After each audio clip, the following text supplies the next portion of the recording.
is now starting. All attendees are in listen-only mode.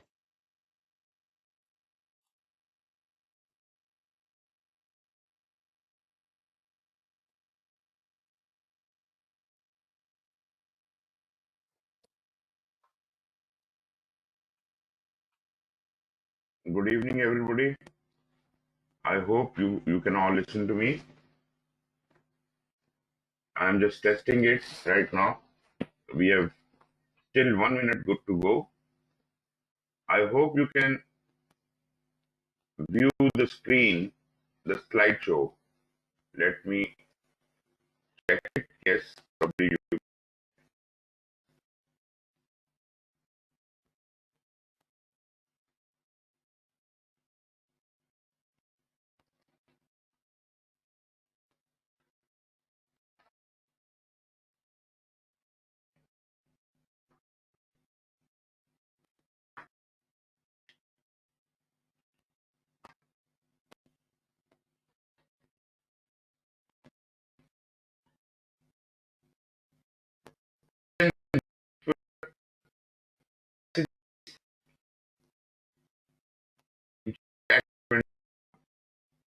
Although you may not be able to respond to all your messages immediately because I do not have any moderator and I have to talk as well as respond to your messages. But what I can do is I can keep stopping reading your messages and getting back to you right there, or at the end we can take on all the questions. Right now you cannot speak, you cannot be heard here because you all are muted. Only I can talk. So let us start the seminar webinar. It is exactly the time 6 p.m. from Pakistan Standard Time, which is GMT plus 5, Greenwich Standard Time plus 5, right? So most of you, almost 98-99% of you, are all from Pakistan. Some of you are from Saudi Arabia, and one odd case from Russia and some other places.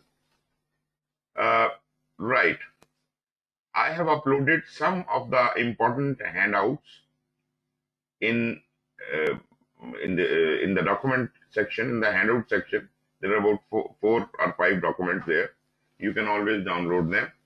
As far as the presentation is concerned, I will be making a video as well as the presentation would be uploaded on my OneDrive, and I can provide you the link for that. Okay.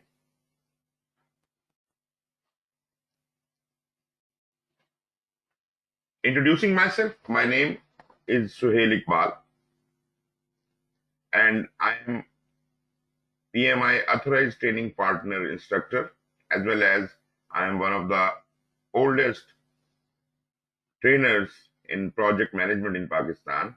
I have started project management trainings in Pakistan back in 2000, and still I am training.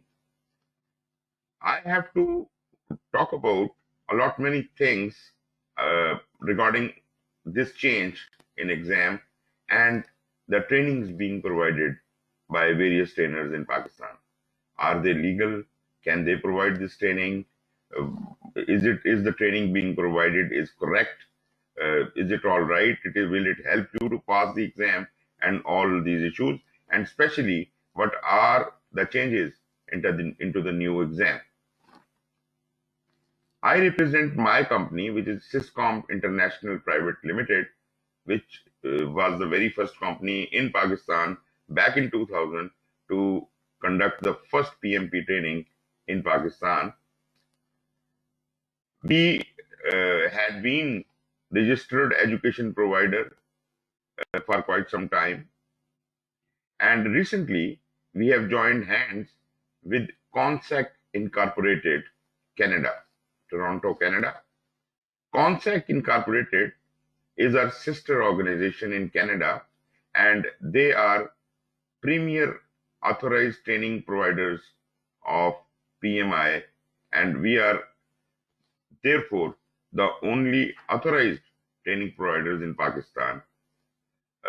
There may be many authorized instructors from various other organizations, but there is no ATP in Pakistan as such. As far as the CONSEC is concerned, it has also almost the same history of over 20 years of experience. Mr. Asad Kazim in Canada looks after CONSEC, and he has conducted a number of trainings even on the new pattern as well.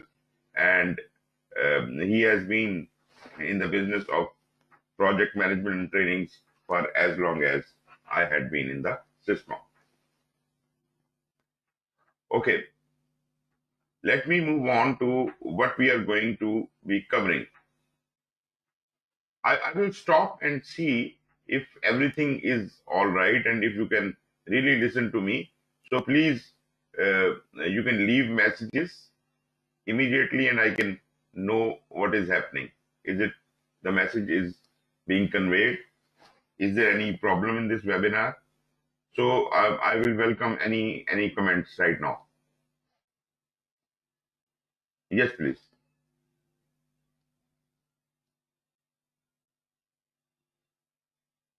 Okay. So I'll keep an eye and see if you are, you can see me, if you can see the video and this presentation. As I've told you, I am the authorized training provider and the instructor here. I am the chief master trainer of SysComp International. I conduct all the trainings of PMI. I hold all the certifications of PMI, like, PMP, PGMP, Program Management Professional, Portfolio Management Professional, Professional in Business Analysis, Risk Management Professional, Scheduling Professional, Agile Certified Practitioner, Certified Associate in Project Management. And in addition to that, I have got Scrum Certified Trainer, Scrum Master Certified, Scrum Developer Certified, Scrum Product Owner Certified, and so on. Especially Prince 2 practitioner, and I had also been in MCT for more than 20 years, so I'm in MCT alumni as well. So there are lot many things. There can be many more certifications, and there are, but you see, everybody cannot be a master of everything, but I tried my level best in my short life to learn everything I can. PMI has brought in a lot of changes in last couple of years. Their methodology has changed, their logo has changed, their way of working has changed, and I would say they have improved. Now, with all these changes, naturally, there is a lot to take in, especially in this webinar, which is free. And why it is free, I'll just let you know. The material of PMP exam itself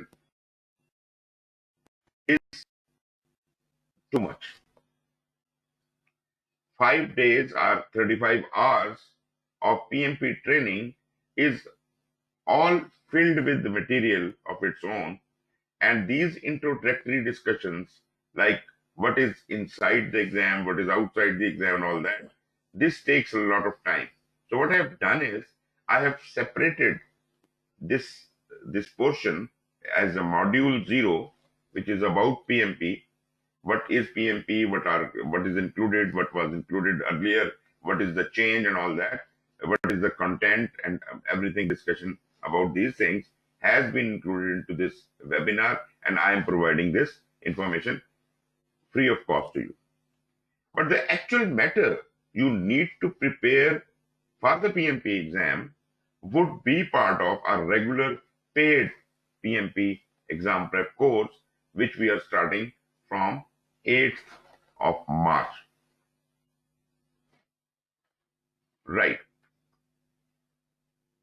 So,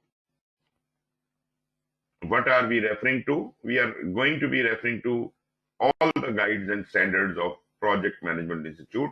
They have got a couple of, standards which I'll be introducing to you: practice guides, standards, maturity models, frameworks, handbooks, and examination content outlines. I'll be talking about all these things, right? First of all, let's talk about these standards. These standards can be divided into various, various divisions, various parts. First of all, there is a thing which is called a guide. A guide is basically a guideline provided for a specific discipline, and basically the thing started off with our guide to the project management body of knowledge, which generally we call it PMBOK guide, Pmbok guide.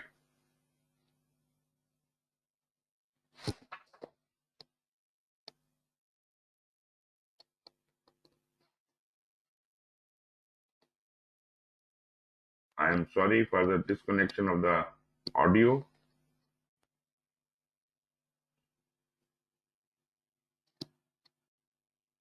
Okay. I cannot confirm that if you're listening to me, because there was a slight problem in sound and you probably lost my voice for some time. So coming back, so PMBOK guide, Pmbok guide, is the basic reference for all the standards and everything going on in PMI, and this was the very first standard ever created.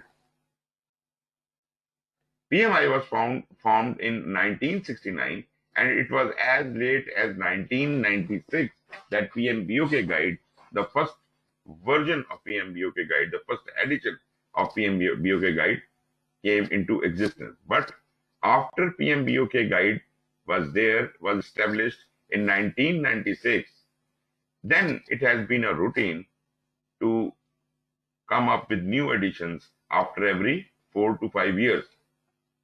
So, going by that hierarchy, we are now in the 6th edition, and we are now getting ready for welcoming the 7th edition. So, PMBOK is our core reference, not only for PMP exam, but for a lot many other things, right? For all other certifications, for all other standards and things like that. So, this is a core reference. Recently, PMI also came up with a related guideline, which is not exactly project management, but it's a different discipline which goes side by side with project management, and that is called business analysis. So they have come up with a PMI guide to business analysis. Now remember, these guides are basically guidelines. Why did the PMI not call it the body of knowledge itself? Pmbok, why it was itself not a body of knowledge? It is a guideline to the project management body of knowledge, right? So you can call it a doorway to the whole knowledge base, right? This whole book or the standard is okay. I'm extremely sorry. The audio keeps breaking down, and I lost audio for some time. Probably you might not have heard some of the things I have said, so I will repeat them for your benefit. We have got these two guides in PMI, which are on top of all of the standards. First of all, the basic guide, the core guide, is the guide to the project management body of knowledge, generally called as Pmbok guide, right? This Pmbok guide is itself not a project management body of knowledge, but it is a guideline to that. It is a doorway to that. So PMI will never claim all the project management wisdom to be encapsulated into this guideline, but they are just showing you the way. That's it. It is just a guideline, right? Similarly, PMI also came up with a guide for business analysis. Then, if we talk about the core standards are considered to be naturally the Pmbok guide, which represents the standard for project management, program management, standard for program management, the standard for portfolio management, and the standard for organizational project management. These four are the pillars to the larger concept of project management, or you can say organizational project management. So, in organizational project management, we have got projects, we have got programs, and we have got portfolios, and there is a separate standard for each one of them. Now, a guide to project management body of knowledge actually consists of two parts. One is a guide itself, and the second part, which is encapsulated within the PMBOK guide, is the standard for project management, right? And the 7th edition, which is soon to be released, that is going to clarify that, and you will see a lot many changes there. So, essentially speaking, there are standards of project management, program management, and portfolio management, and then a unifying standard for putting them all together, project, program, and portfolio, and we call it the standard for organizational project management. So this completes the concept how all of these things work together under the strategy of the organization. So you can understand how important the business and strategy has become to the discipline of project, program, and portfolio. So without looking at the value, what we are creating, without looking at the benefits, we cannot even conceive the projects, programs, or portfolios, right? So naturally, we are not here to debate about the programs and portfolios as such, but our focus is on the projects. There are two other standards which have recently come up, in addition to the standard for project management, the standard for program management, portfolio management, and the OPM, organizational project management. We have got a recent standard on earned value management, the standard. The standard is a big thing, right? This is just not any standard. After the guides, the biggest thing which happens is the standard. The standard is something which is authenticated by American National Standard Institute, right? So the standard for project management, program management, portfolio management, all of these which are shown here on the screen are authenticated by ANSI. So earned value management has also become a standard by, authenticated by ANSI. Then we also have a standard for risk management applicable to the projects, programs, and portfolios. So we are not only going to be talking about the risk in projects in this standard. This standard of risk management applies to projects, programs, and portfolios. So a wider ground is covered in this. Then the next level is practice standards. Now, practice standards, these are the areas of specialization which PMI thought had to be further elaborated. These are not the standards, but they are called the practice standards, meaning what? That these are developed for the community of Project Management Institute, and these can be further promoted on towards the standard side. You see, the project risk management, the bottom left standard, this is practice standard, project risk management, that has now been converted into the standard for project risk management, for risk management, for project programs and portfolios. Scheduling, practice standard for scheduling has all the grounds ready to be promoted to the standard someday. We don't know when it is going to happen, but yes, someday scheduling can also reach that level that it is properly authenticated by ANSI, and it also may become the standard. Right now, scheduling is in practice standard stage. Project estimating, which includes all kinds of estimation in the project, which is the duration estimate, the cost estimate, and the resource estimate. All the three kinds of estimates are consolidated into this practice standard. Earned value, as I have already told you, that has already become the standard. Configuration management, how Are we keeping track of the changes within a project? Changes could relate to anything. There could be changes to the project. There could be changes to the deliverable. There could be changes to value, benefits, whatever. Wherever you keep the record of everything, how to keep it, that is called project configuration management. Work breakdown structure, most of you already must be knowing. So this is also a practice standard. Then we have got practice guides. Practice guides are also kind of guidelines provided to project managers in various disciplines around project management, relating to project management. You see, the guide, our guide to a PMI guide to business analysis is basically created out of the first two practice guides here: business analysis for practitioners and requirement management, a practice guide.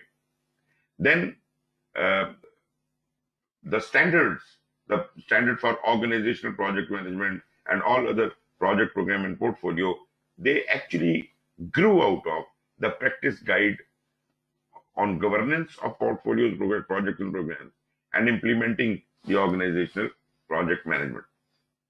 The most important and most famous of all, and recently which was released alongside the Pmbok 6th edition, is the Agile Practice Guide. And Agile Practice Guide is taking over everything. Everything in PMI is now being slowly converting to Agile. So Agile Practice Guide has become extremely important. Not only that, it has become a permanent part of PMBOK 7th edition. Navigating complexity, again, a very interesting subject, had been researched for quite some time. How do you deal with the complexity in projects, programs, and portfolios? Because as you start working on something, it appears to be complex. It starts becoming complex. And there are unique situations you handle there. So how to deal with that situation? Then we have got managing changes in organizations. This has a very close relationship with the organizational project management. I said earlier, we're talking about the organizational change, how we are converting the organization from its current state to a new desired state. So this is organizational change we are talking about, and all types of organizational change has to come through projects, programs, or portfolios. So there is a very, very close relationship in change and these instruments of change, projects, programs, and portfolios. Another interesting practice guide is benefit realization. This was introduced after the program management came into being, and we started talking about the output and outcome. Before that, we were just talking about deliverables, which was output. Now we are talking about outputs and outcomes, and long term, there are certain benefits realized out of everything we do. So even if we are doing projects, it is not only the deliverable of the project we are concerned with, we are looking at the long-term benefits of that project as well. That is the actual focus. So how do we realize benefits out of projects, programs, and portfolios? This is part of this practice guide.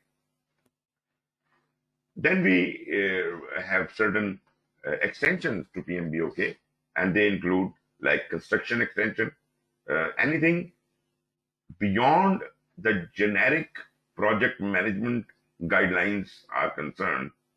If there is certain specific industry specific guidelines, they are encapsulated into the extensions, meaning a construction industry will follow whatever is there in PMBOK, plus they may have their own certain requirements. Those certain common requirements of the construction industry would be encompassed in the extension. So construction extension has to be read in conjunction with the PMBOK guide. Similarly, there is a government extension, a software extension, and there used to be a defense extension, which is there, but it is no more public. It has become a restricted document by the US Army. Right. So these are the extensions, and all of these, practice guides and extensions and everything, they are on need basis. Whenever there is a demand, PMI may come up with any of these further standards and things. There used to be another core standard earlier, which is now not available anymore, and it is the maturity model. Organizational project management maturity model.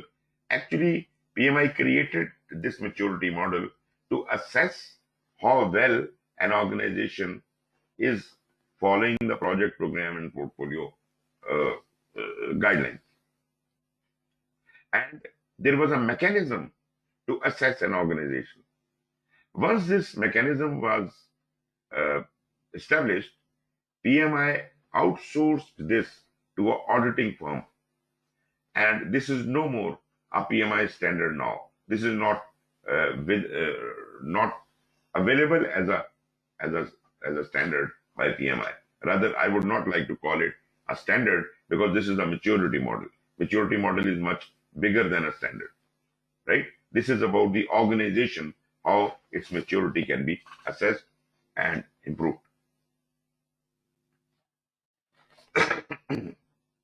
Another important thing, just like a maturity model, is a competency development framework. What a maturity model is to the organization, a competency development framework is to the project manager or the professional. Any person, if he needs to improve himself in his job, he will improve his competency.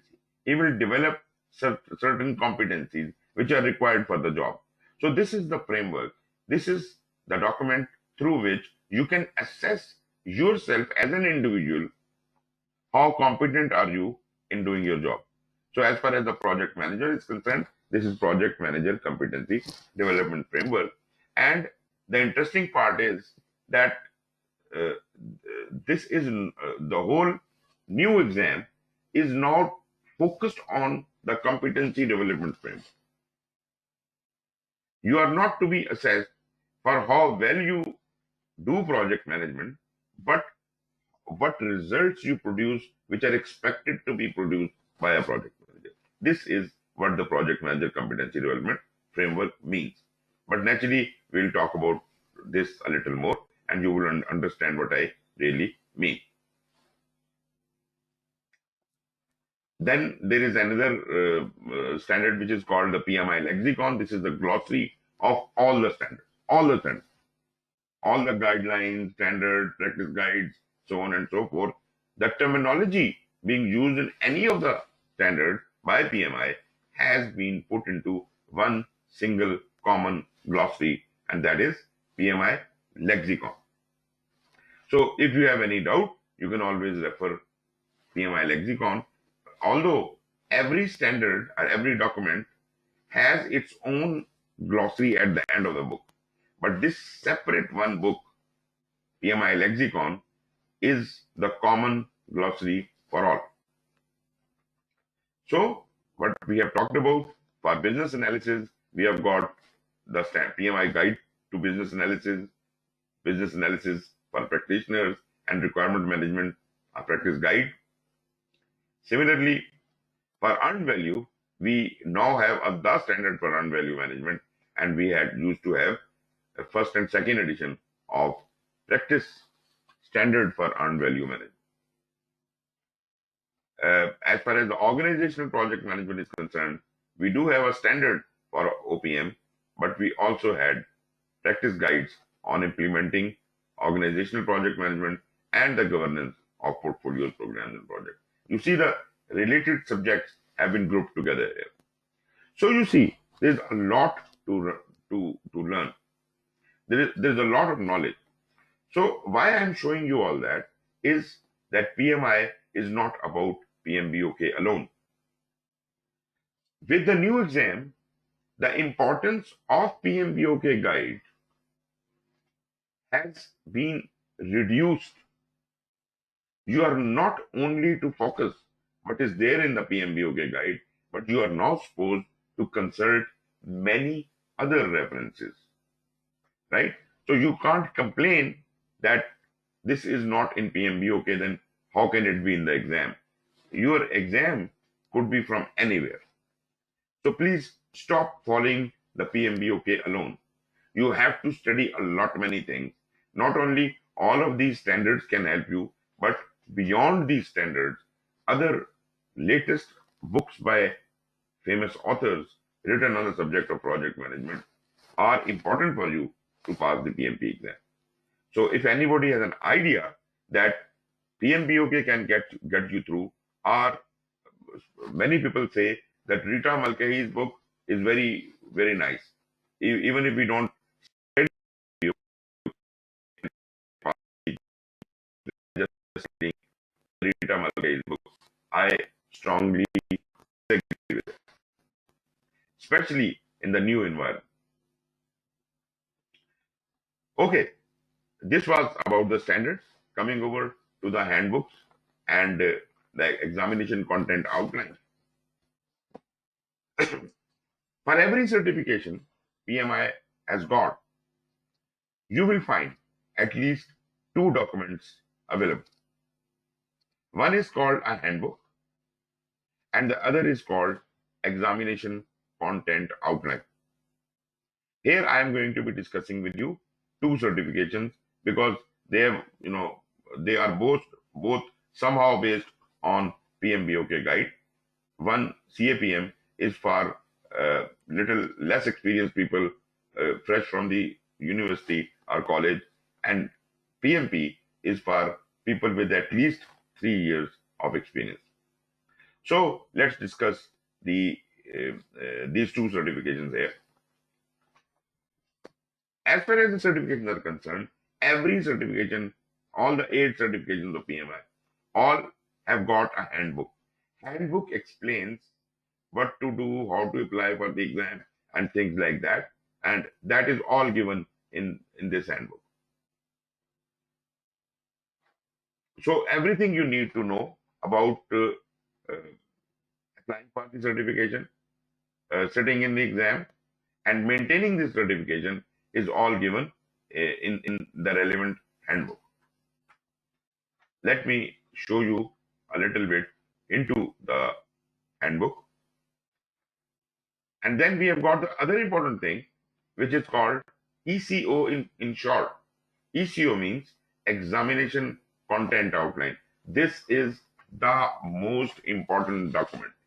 Everyone preparing for a certification must know. Trust me, it is not a guide to project management body of knowledge which matters here. It is the examination content outlines which matters here. This is your course syllabus. This is your actual curriculum. You only have to study on the topics given in this outline. Examination cannot be outside of these contents. You will be checked for these examination contents. You will not be checked for your knowledge of PMBOK alone. So PMBOK is out. If somebody thinks that PMBOK is the only source for passing the exam, sorry, you're wrong. That is exactly what I wanted to say. This is the problem with conventional project management trainers. They are still focused on PMBOK and they are not getting hold of what they really need people to prepare for. So from my side, the guideline to you is look at your ECO and understand each and everything which is expected from a project management professional and gather the knowledge on those tasks, those jobs as best as you can. No matter this knowledge is coming from PMBOK or from elsewhere. And one more thing, trust me, these exam preparation books like Rita Malkahi are of absolutely no use at all, because they are focused at getting you through the exam, right? They are not focused at giving you the knowledge. So if you really want to understand something, you may have to refer to many other authors who are explaining the concepts.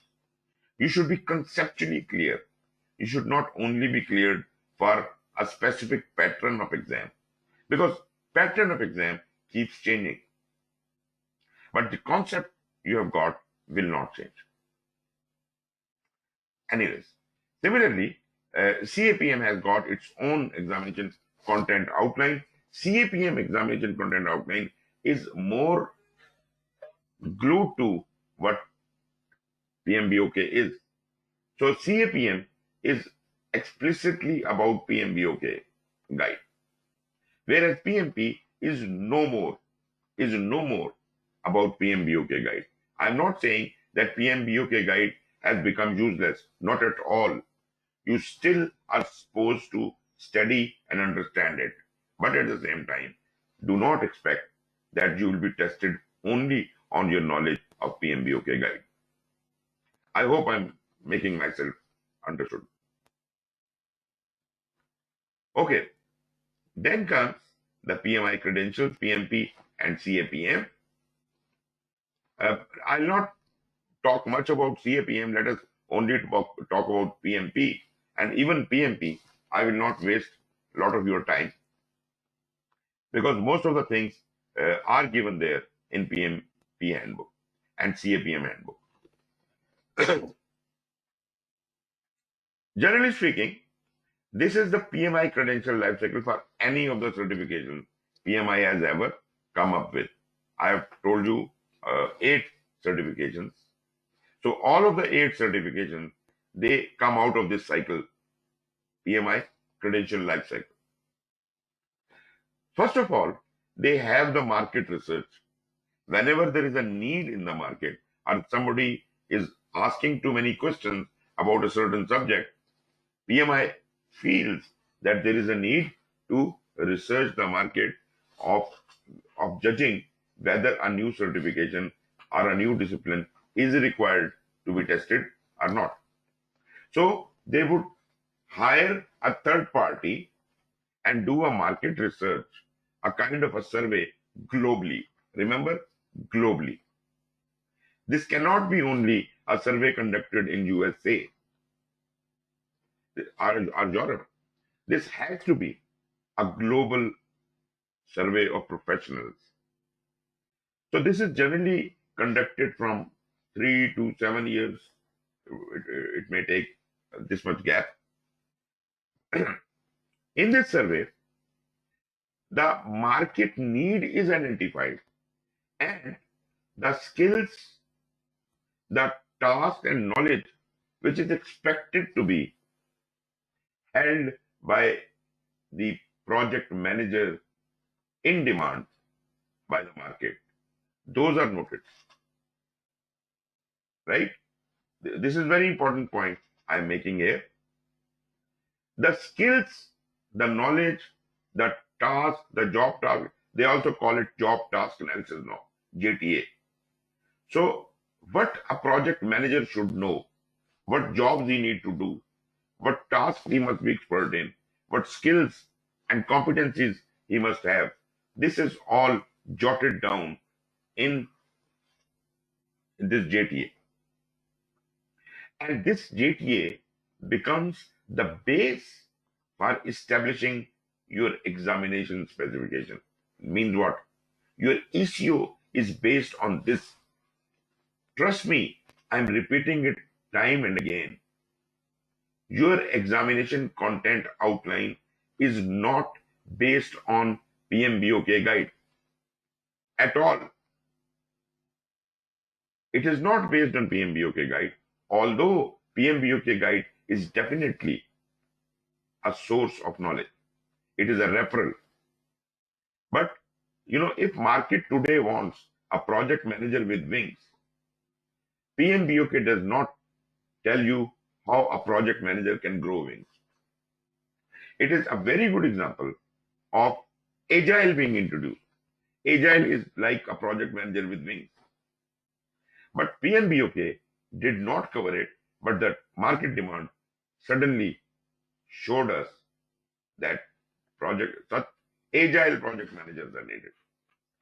So based on that, examination content outline was created, but PMBOK was not revised at that pace.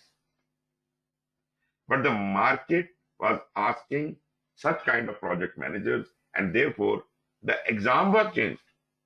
PMBOK was changed later. You see, the changes you are seeing in exam right now are actually going to be depicted in 7th edition of PMBOK guide, which is not there. You are still studying from PMBOK 6th edition, and you are appearing in an exam which might be based on the examination content outline, which would be covered in 7th edition, which is not yet released. This is interesting. But again, PMI does not take that responsibility. It has issued you the examination content outline. This is your responsibility to prepare yourself for the exam. And PMI has clearly said that PMBOK is not the only reference. So stop preparing only based on PMBOK. That is a very important lesson. Anyways, the market research results are given to a team of experts who create the examination specifications. And based on those examination specifications, or you can call it examination content outline, the exams are developed. That is yet another team which is responsible for writing the exam questions. And this team is bound to create the questions exactly in accordance with the examination content outline. So they are not told that they have to create the exam based on PMBOK guide. No, not at all. But because PMBOK guide is a potent reference, so yes, of course, there might be certain questions coming from there. But they are not bound to ask you questions only from PMBOK guide. There are many other references, right? So stop growing this idea that PMBOK is the only reference.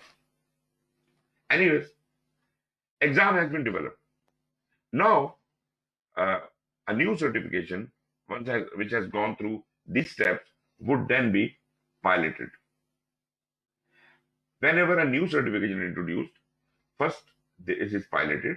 A pilot exam is conducted on a trial sample of students, and only then it is released to the general public. But the revisions which come after every 3 to 5 years in an existing certification, that needs not to go through a pilot exam until and unless there is a major change in the exam. Why I'm saying that? PMP has gone through many changes over the years. After every 3 to 5 years, the examination, the job task and analysis was conducted, which was earlier known as role delineation study. The role of project manager was realigned. The role delineation study was conducted, which now is called job task analysis. That is a market research, right?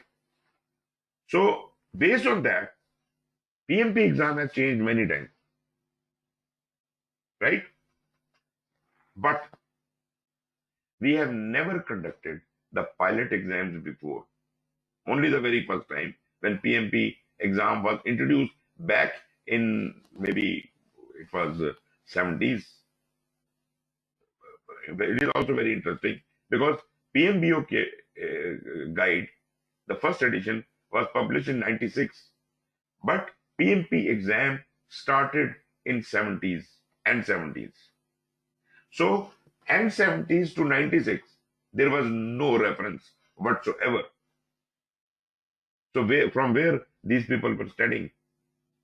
They were just given the examination specification or the content outline, and they were free to learn from anywhere they feel like. There was no guidelines. And now you have the guideline, and the field is expanding. Agile is coming in. A lot many other things are happening, and therefore the PMBOK guide is again not enough. So you have to expand. You have to focus on the examination content outline if you really want to pass the exam. That is my point. And the people who are teaching new PMP exam, just like they used to teach the old one, it's extremely wrong, right? And I will talk about it later as well. Anyways, with this change, PMI now has gone through a major shift this time. And it was such a big shift that PMI considered it appropriate to conduct a new pilot exam. So in the end of 2020, in the last half of 2020, PMI did conduct a pilot exam for PMP once again. And that is an indication the exam has drastically changed. And those people who are still teaching on the old pattern are no more valid. And to ensure that, what PMI has done, they have developed a PMP Exam Prep course outlined by themselves. The whole curriculum was developed. The whole course was developed. And PMI has put it on their website. They cost $750 for that course if you take it on demand. And that is what PMI recommends to be taught to anyone. Now, people who are teaching, they don't know what is being taught in that course and what are the contents of that course. And they are not even authorized to conduct these trainings. But just because they have been teaching for quite some time, they think they are eligible. PMI does not consider their teaching as a valid teaching. And because of that, PMI has come up with the Authorized Training Partner Program. They have trashed the Registered Education Provider program, which used to be there earlier. That is no more. And now Authorized Training Partner is the grade. And they charge heavily these ATPs for keeping the quality of the program. And within this ATP, all the instructors are supposed to be accredited by PMI, trained by PMI in their train the trainer program, and then given the credential of ATP, PMI, ATP instructor. Anyone who is not a PMI ATP instructor is not authorized to teach any PMP exam prep course. That is a statement I am making here. So look around. You might find that there are people who are ready to teach for very low prices. Go and ask them, are you a PMI ATP instructor? Are you authorized to teach? A PMI authorized training partner cannot teach at a very low price at all. Why? Because the licensing fee of ATP, then for every candidate we train, we have to pay around $100 per candidate to PMI, and so on and so forth. So this is a very tight corner, and then we are trained as ATP instructors also. that carries another charge on that. But anyways, whatever it is, although the price of training has risen, but just for saving few bucks, do not get entangled with inexperienced trainers. That is my important message to you. Anyways, how to apply? You all must know that, and this is available in this handbook. This is available in on the PMI website. You have to apply for your PMP exam online. You can apply in a paper application also, but that is, nobody uses that anymore, right? Nobody submits a paper application anymore. So you can apply online. You can create a login on PMI website. I suggest you also become a PMI regular member by paying their subscription fee, and then apply for your PMP exam.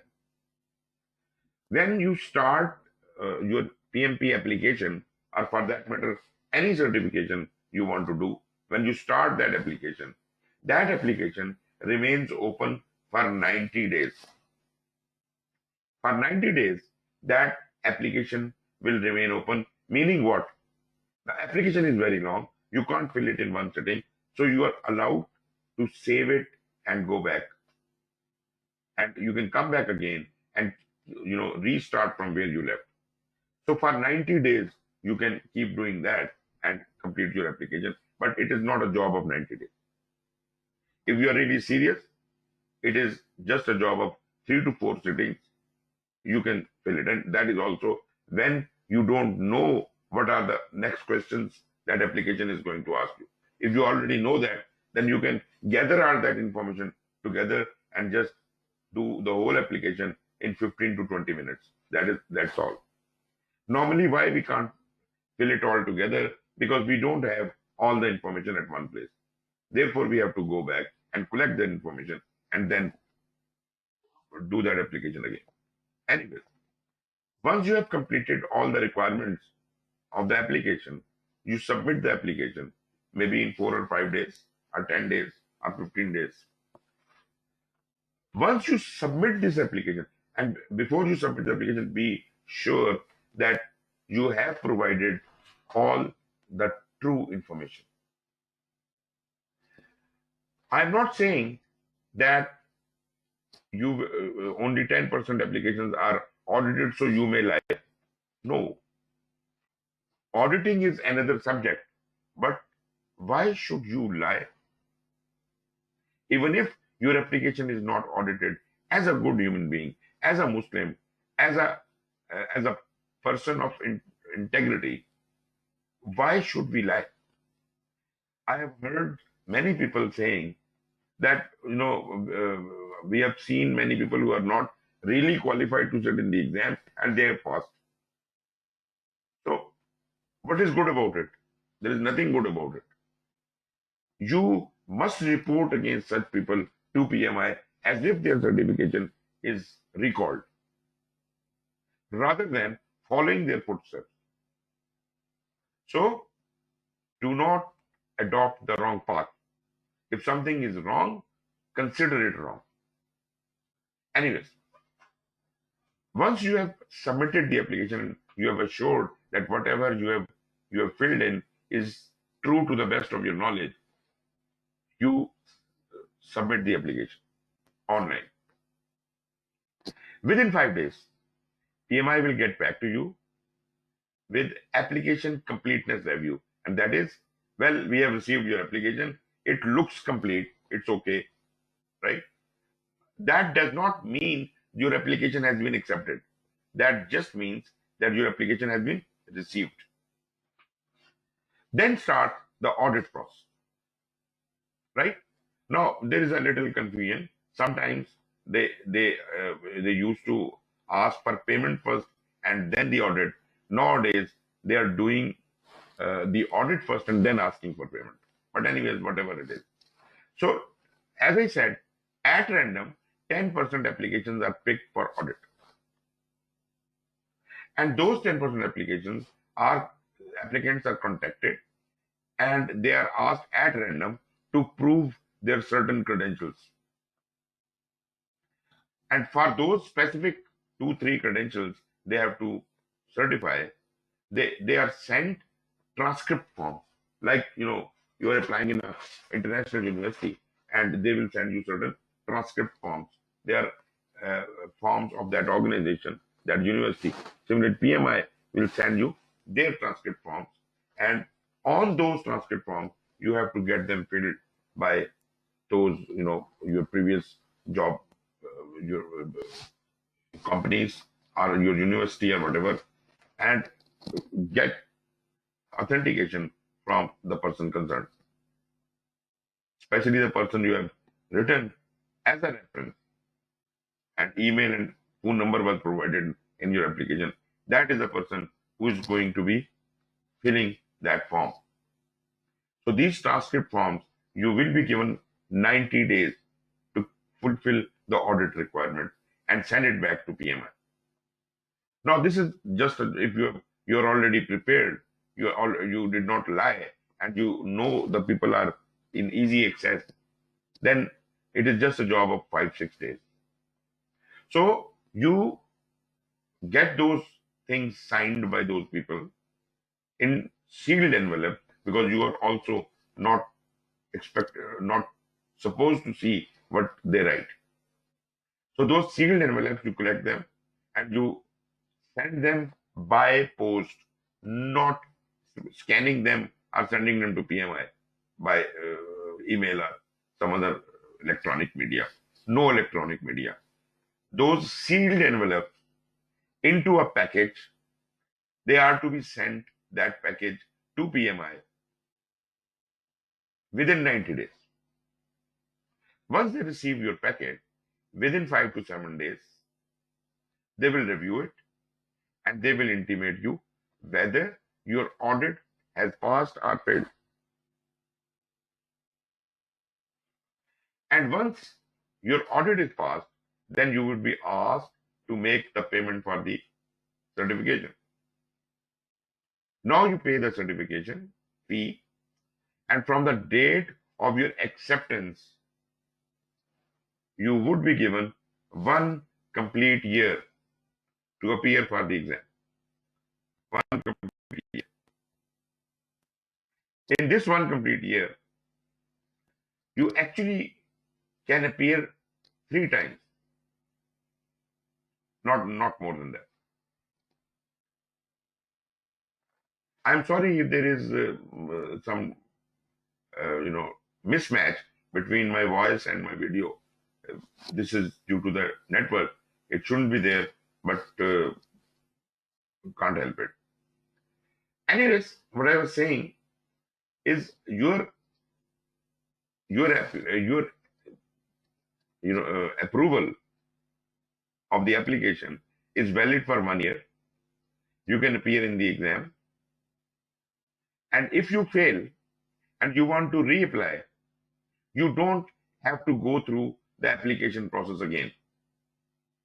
For 1 year, you are allowed to sit thrice, but naturally you have to pay for every subsequent attempt, but that payment will not include the processing fee, meaning the processing fee or audit that was actually charged in your $555.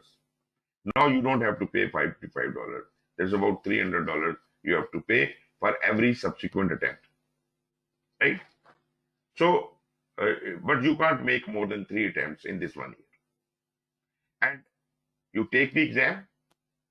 Once you have passed that, you will from that day onwards, your certification cycle will start. Your maintenance period is 3 years. After every 3 years, you have to renew, and you have to earn 60 professional development units during this period. And once you have done that, at the end of 3 years, your credential will be renewed with a marginal fee of $60 for members and $150 for non-members. If you don't do that, if you don't renew your certification for one complete year, 3 years have passed, you have done your PMP, 3 years have passed, and you are into your fourth year, and still you have not done it, then this fourth year is your suspension year. You are suspended from PMP. You no more can claim to be a PMP, but you are just suspended. It is not completely expired. You are given one complete year to fulfill those requirements, and you can gain your PMP back. If you can attain those 60 PDUs during that period and submit your claim to PMI, PMI will give your PMP certification back to you. But if you do not use this 1 year, if you waste this 1 year, then after the fourth year, your credential will be completely expired. Your name will be removed from the list altogether. So now,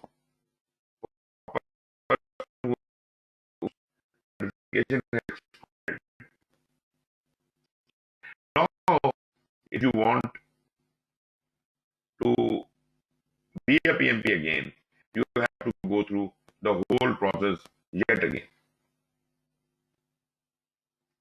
Anyways,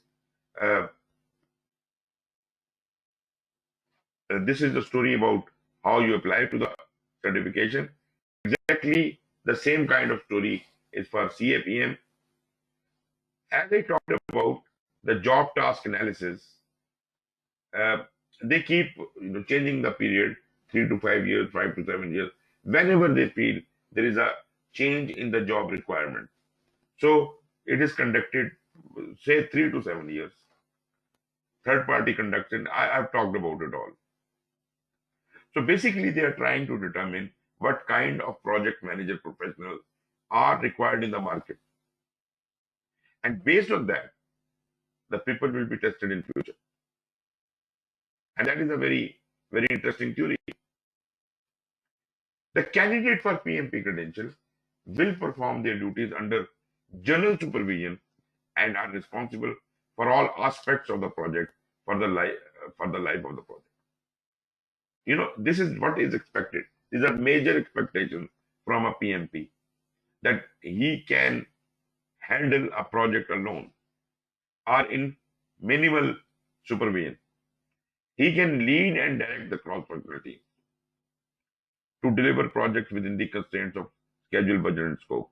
And they can demonstrate sufficient knowledge and experience to appropriate apply a methodology to projects that have reasonably well-defined requirements and deliverables. Now, that's not all. Once I go into the examination content outline, you will see that each and every task a project manager is supposed to do is discussed there, and you have to prepare for that. As far as the eligibility is concerned, that is the general knowledge. Everybody probably knows about it. There are 3 types of people who can apply for PMP exam. Number 1, a person who does not have a graduation degree, a diploma holder or a secondary high school degree or degree holder. This person may apply for PMP exam, but the need for minimum experience is 5 years or 60 months of unique, non-overlapping professional project management experience, and 35 contract hours of training. Now, if you are a graduate with 16 years of education, you don't need to have 5 years of experience.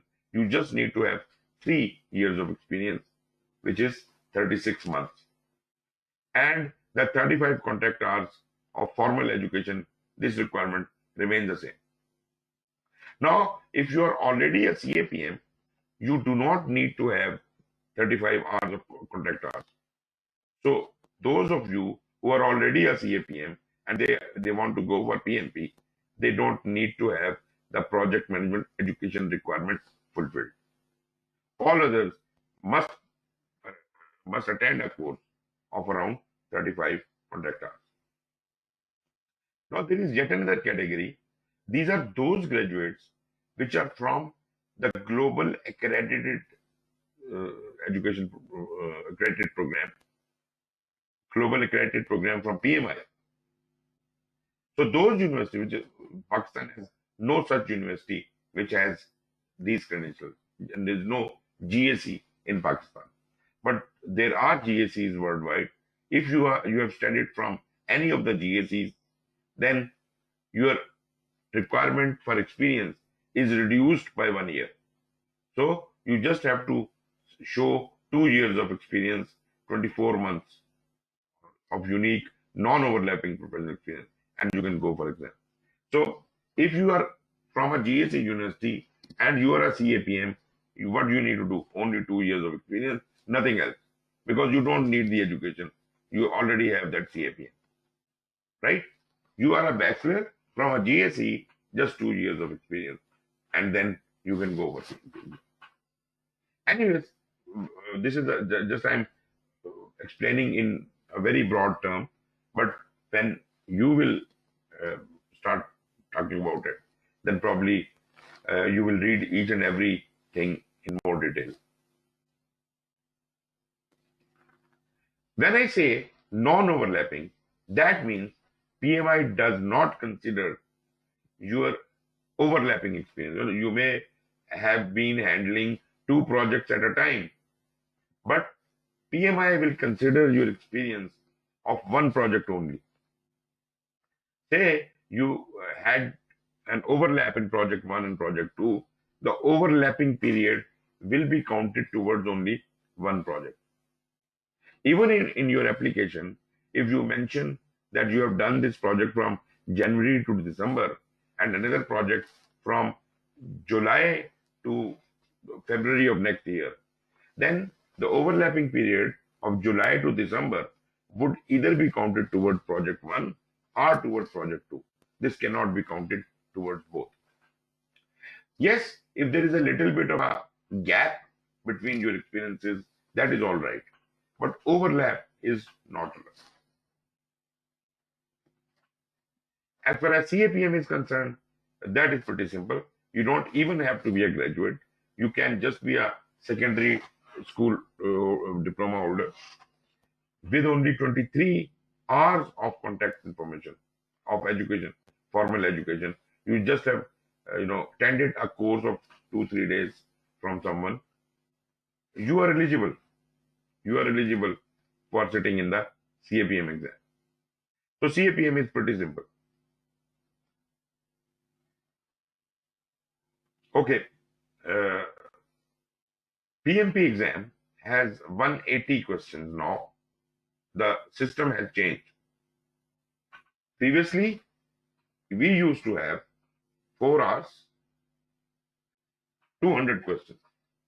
Now, you have 230 minutes and 180 questions. Why so?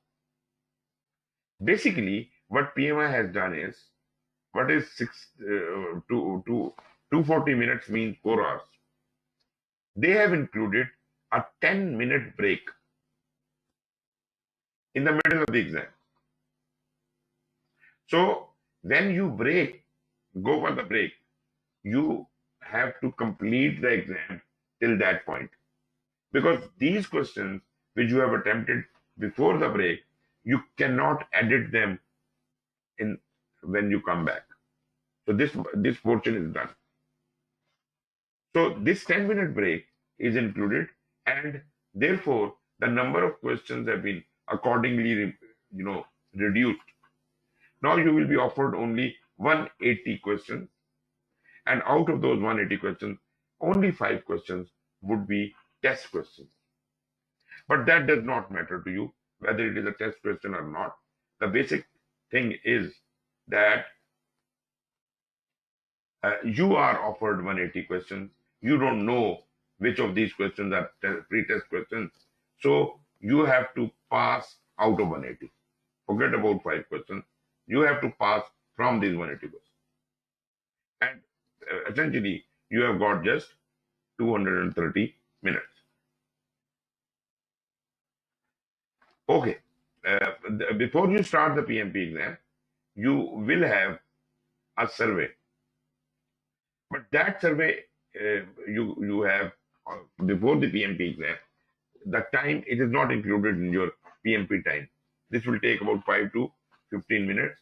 Once that is done, only then your PMP exam time will start. Similarly, for CAPM, they offer you 3 hours, 150 questions, and 15 are the pre-test questions. Pre-test question means they're not as such known to you. They are mixed into your main paper. So, but they are new questions which they wanted to test whether they are presentable to the students or not. So if those questions have been, the survey says that these are good questions, they're not very difficult, not very easy, then they may keep those new questions for future. Otherwise, they may reject those questions. Okay. As far as PMP item development is concerned, PMP examination questions are developed in accordance with ISO, IEC 17024, and they are developed and independently validated by global work groups of PMP certification holders. PMI is not making those questions. It is people like you and me who are selected by PMI, and they sit and create these questions, right? So PMI is not dictating anything. PMI chooses people like you and me. They are referenced to current project management titles, which include but are not limited to PMI Global Standard. It is not saying only the PMBOK guide. It is saying all the global standards by PMI. It is all the 30 or 40 standards which I talked about. They are saying that your questions may not be from any of the standards, right? It could be from outside resources, some white paper, some research paper, some books, whatever is the latest. So don't just rely on PMBOK. Then they are monitored through psychometric analysis. So there is a proper psychological thinking behind it. Satisfy the test specifications of the PMP exam content outline. This is the most important point.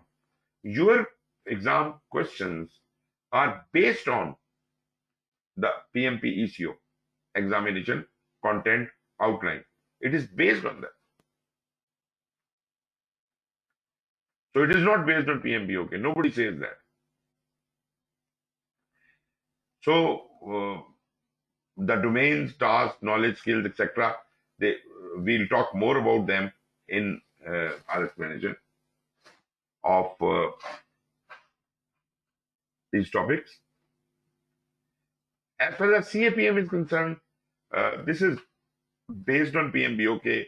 You don't have to study many things from here and there, because CAPM is a basic question.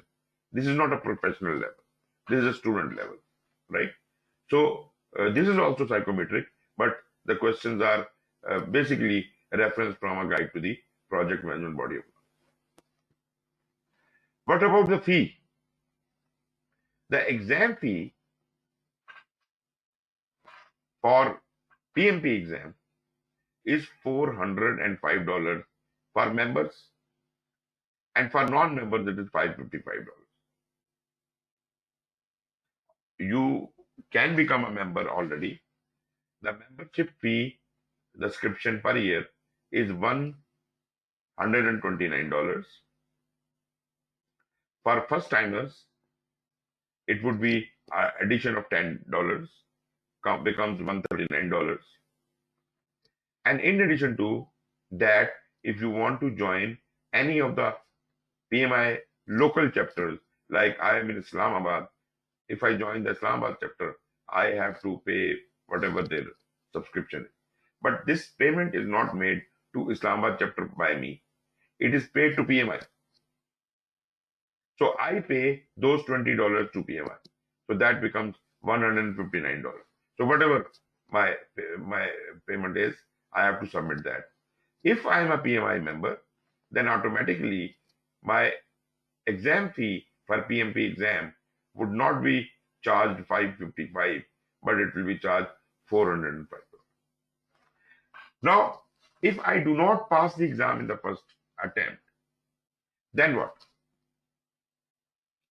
In that case, I will have to pay $275 as a member or $375 as a non-member. You see the difference?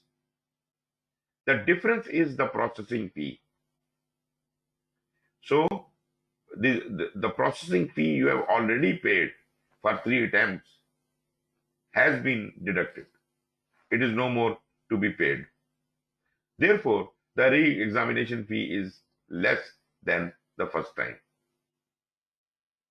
Now, this is all about the examination and re-examination. Once you have passed the exam, after your completion of your 3 years credential cycle, when you have to renew your PMP status, so how much do you pay? As a member, you pay after every 3 years $60. And as a non-member, because there are many people who do not retain their membership, so in that case, they have to pay $150 for the renewal. As far as CAPM is concerned, the requirements have changed. Previously, CAPM could not be renewed. This time, what they have decided is CAPM can also be renewed. Previously, it used to be for 5 years. And after every 5 years, if you want to retain CAPM, you have to reappear in the exam. Now, what they have done here is the fee for members for CAPM is $225 and for non-members is $300. But if you want to, you fail, you have to pay $150 as a member and $200 as a non-member. And there is an opportunity of a renewal. $60 again for the members and $150. So now CAPM can be renewed. Right. As far as there are certain instructions about the exam scheduling, the exam eligibility period is 1 year. As I said, you may take the exam up to 3 times. This is also known. PMI cannot guarantee or reserve seats at the testing center. So this is your responsibility to book a seat for yourself in the exam and then avail it. When you go to the booking center, you have to show your PMI eligibility ID, which is sent to you by PMI, that you have been approved. You can now go and sit in the exam. That letter will also show the start and end dates of your eligibility. The 1 year eligibility period, which have been given to you, that is written there. The examination scheduling instructions are also there. A general instruction is, you must schedule your exam. Number 1, at least 6 weeks in advance of your preferred test date. Whenever you need to sit in the exam, book your exam at least 6 weeks earlier. You don't know what will be the situation when you want to sit in the exam. Maybe there are other certifications going on, TOEFL and other things happening, and there is a lot of rush there in the exam center and you don't get a seat. So you must book your exam to be safe at least 6 weeks in advance, right? But that does not mean that if you try to book your exam 1 week earlier, you will not get a seat. You may get it, but to be safe, you must have at least 6 weeks in advance. And your eligibility period is 1 year. It is observed that people tend to, delay the exam as much as possible, procrastinate. So to avoid that, and if you try to book your exam in the very last week of the exam, probably you won't get it. Then you won't be given another chance. Your whole eligibility period will collapse. Therefore, the other instruction is when your eligibility period is expiring, at least 3 months earlier, you must book your exam. Right? So you see, if you follow these two instructions, then probably you will not have any problems. Then, examination center has their own policies. They will show you those policies and you have to read and sign for them. Now, the exams are not conducted in Prometric testing centers. They're conducted in Pearson VUE testing centers. I don't know about other cities, but in Islamabad, I personally feel that this is not a good change. Why? Because the Prometric testing center was a very well established center. There was no noise. They were fully in control of everything. These Pearson VUE centers, they are in noisy neighborhood. They don't care what the student is doing. The temperatures are not maintained and things like that. But you see, we can't help it. Wherever you have to, you have the VUE center, you have to go and sit in the exam. But you have one other option. You can sit in the exam, PMP as well as CAPM, right from the comfort of your home. That is called Proctored Exam. Somebody from VUE would be observing you on camera and mic. And you can sit in your own home. But again, the problem is maybe you have to, remove certain firewalls and other things as if they can get into your computer. Because if you don't remove those firewalls, they will, your exam will be null and void, right? So you better allow them to do that. So this is a proctored exam. If you select online proctoring during payment, when you are directed to your Pearson VUE account, the PMP exam will be available under pre-approved exam. Click the PMP exam link, read through and agree to the online proctoring policies. Next page will be displayed the PMP exam and language. All these instructions are written here, how to do that. But after this proctored exam has come in, there had been some very bad practices. I have myself been protected by many people from India and Saudi Arabia. And they claim that they will sit in exam for you and appear in exam for you. This is criminal. This is really very bad. PMI knows about it. They have taken notice of that. They have cancelled PMP status of a lot many people. But this movement was initiated from India. And it was active in, Saudi and other places also, through those people.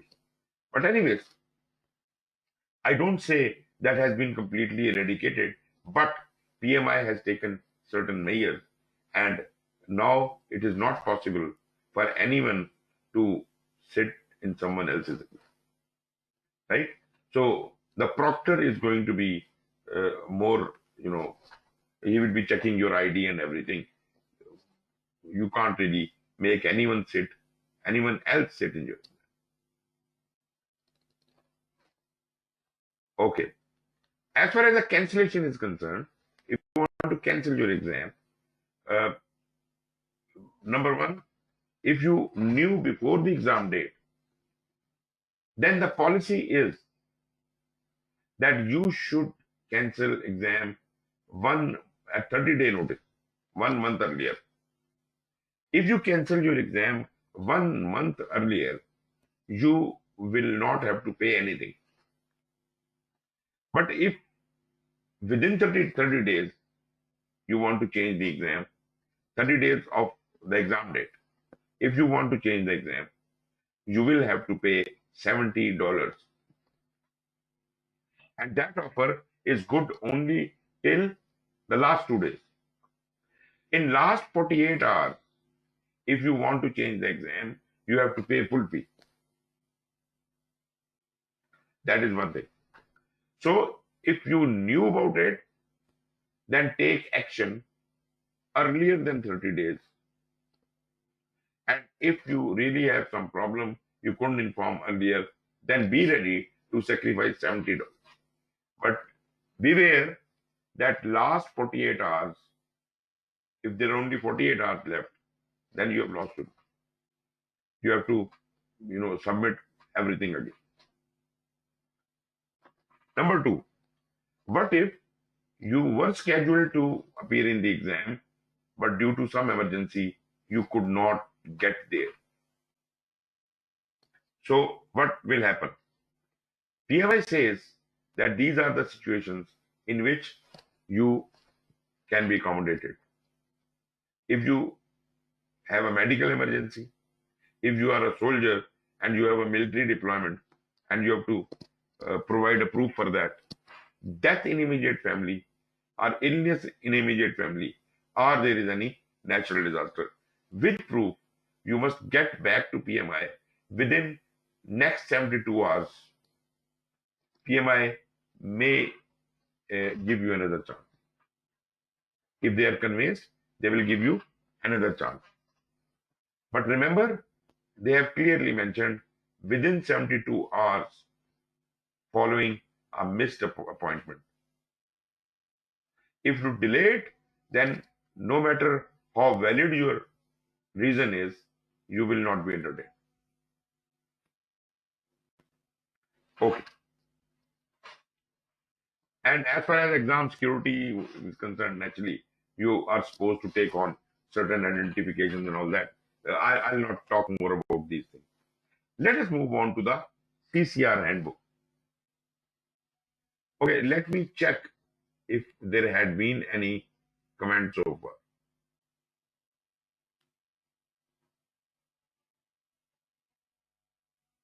Okay, I don't see any comment. Right.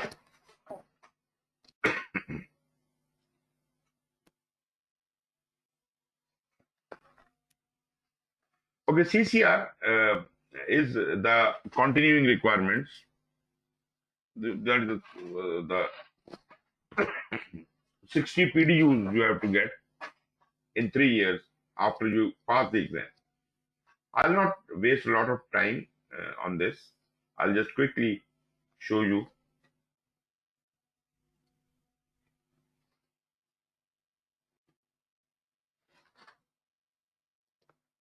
Okay, these are the certifications.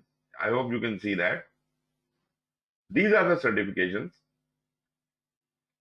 And for all these certifications, the certification cycle has been kept as 3 years.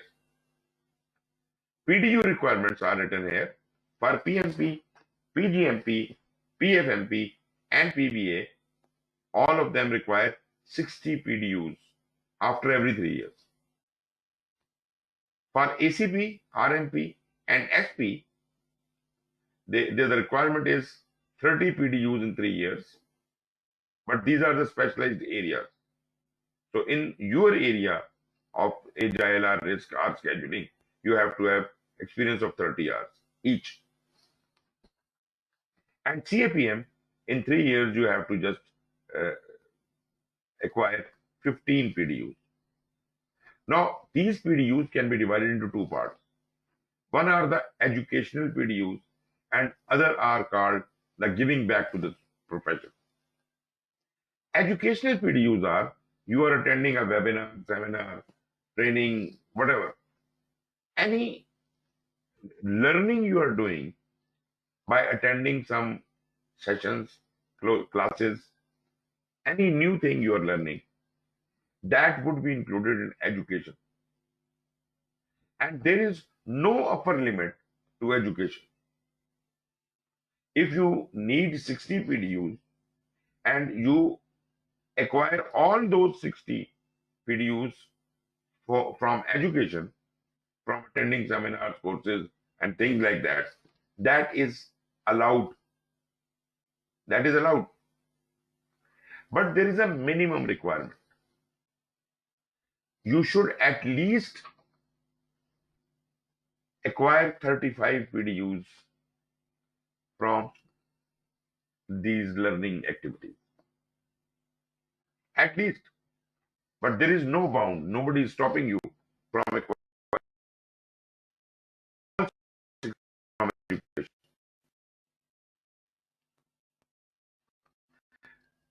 If you have acquired 35 PDUs from education, then giving back, like I'm teaching you, I'm giving back. I write a book, I'm giving back. I write an article, I'm giving back. So I design a course.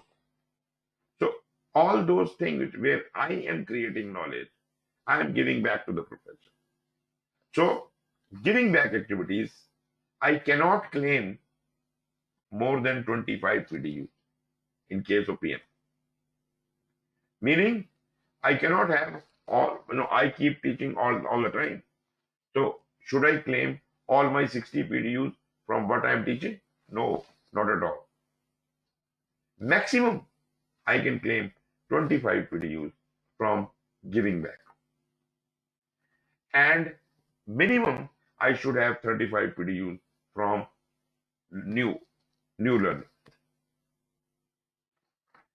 And you can see the chart. You now understand what happens to other certifications like CAPM. You have to have 9 PDUs, at least 9 PDUs for education, and maximum of 6 PDUs from giving back. That sums up to 15. But you could have all the 15 PDUs from education. That is okay. But you cannot have more than 6 PDUs from giving back. Similarly, PMP, PGMP, and all that. Now, what I was talking about when I said Project Manager Competency Development Framework, there is a major change in Project Manager Competency Development Framework. When PMI came up with the idea of PMI Talent Triangle, this is one major change. This is one major change which happened when PMI came up with this idea. This was inducted into the Project Manager Competency Development Framework, and the major change in the new examination is due to Talent Triangle. In the earlier exam, we used to have 5 domains, and those 5 domains were the 5 process groups of the project management. Now, they have changed the thinking process. They said, we are not concerned about how you do it. We need to see these qualities in the project management. Those qualities have been broken down into 3 domains. And these 3 domains are the 3 vertices of the PMI Talent Triangle. Strategy and business management knowledge, you must project your knowledge and in activities doing the strategic and business management. Technical project management, this is one domain. Leadership is one domain. So these are the 3 domains in which you will be tested. So it is altogether different from what we used to perceive earlier. Previously, we were process driven. Now we are, talent triangle driven. Now our domains have changed. your PMBOK remains the same, but the way of presenting the questions, the focus on questions, or uh, how much is coming from where, this all is changing. So as I said already, education PDUs, there is no upper limit. For giving back, there is a maximum limit enforced, and beyond that, you are not allowed to get PDUs from this category. This I've already shown you how many PDUs you can have, but here is the distribution of the three vertices of tail and triangle.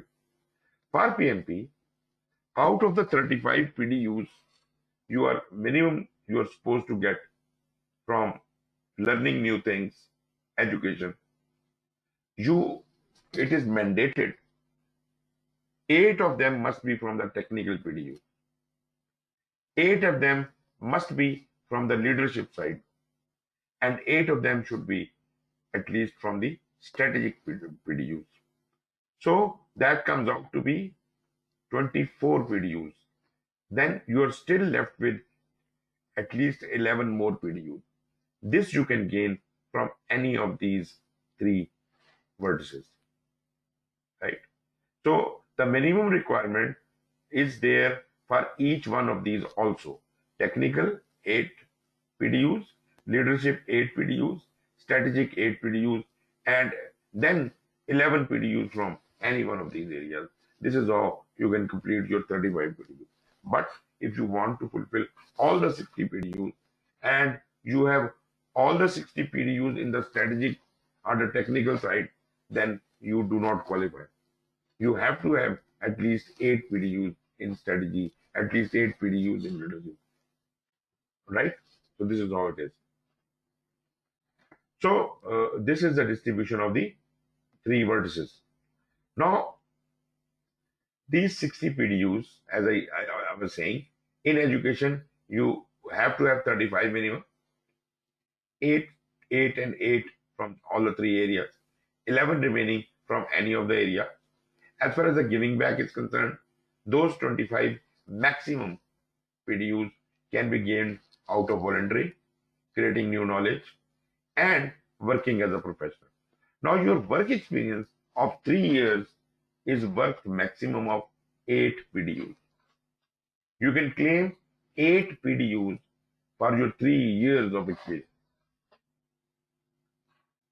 Rest, any volunteering activity, any other activity you are doing, you can claim 1 hour of activity as 1 PDU.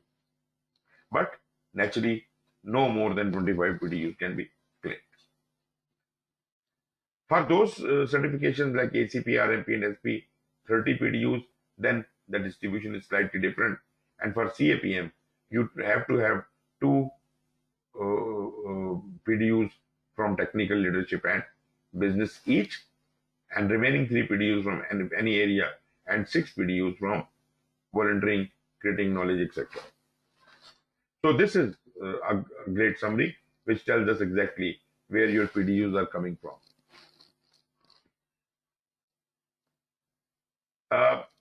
I have already talked about it, how if you do not fulfill your CCR requirement, your renewal, then you will be suspended and all that. So I hope I don't need to go through that. Now, a very brief outlook on what is included in each one of these domains. And this would be helpful for you in your PMP exam prep also. What are the topics? What are the titles you need to cover? You need to know. And once you will read them, you would know that there are certain things you have never experienced. For example, under strategy in business management, the various topics which could be studied are benefit management and realization, business acumen, business models and structures, competitive analysis, customer relationships and satisfaction, industry knowledge and standards, legal and regulatory compliances, market awareness and conditions, operational functions like finance, marketing, etc., and strategic planning, analysis, and alignment. Coming over to the technical side, in technical domain, you have agile practices, data gathering and modeling, earned value management, governance, project program and portfolio, life cycle management of project programs and portfolio, as well as product, performance management of project program and portfolios, requirement management and traceability, risk management, schedule management, scope management of project program, portfolio and product, and time, budget and cost estimation. So these are not only the traditional project management, but agile is included, governance is included, earned value is included. So all of this is technical. And in leadership side, we have brainstorming, coaching, mentoring, conflict management, emotional intelligence, influencing, interpersonal skills, listening, negotiating, problem solving, and team building. You see, once you are going for PMP exam, your questions are generally going to be in these three categories. And once you have done your PMP exam and you want to upkeep, PDUs you gain are also going to be in these three domains. This is what PMI has done. PMI is not looking at the process specifically. It is looking at what it produces in a project manager, what kind of project manager comes out of it. Right? So those specific characteristics and those specific capabilities a project manager must have, they are to be groomed and tested. It is not how well you remember the process, it's how well you practice. Okay, this we have already talked about. Let me move on. Okay, next is the domains. Before I can start the domains, I hope we can have a little break. I can't take your opinion, but in the meanwhile, I'll ask you to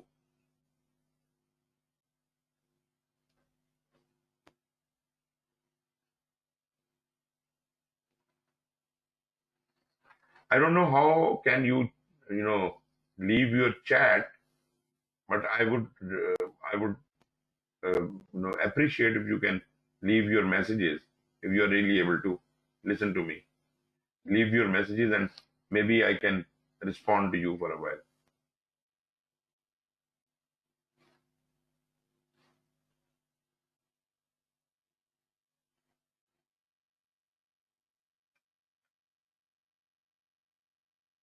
If anyone wants to ask any question, you can raise the hand. Maybe I can try and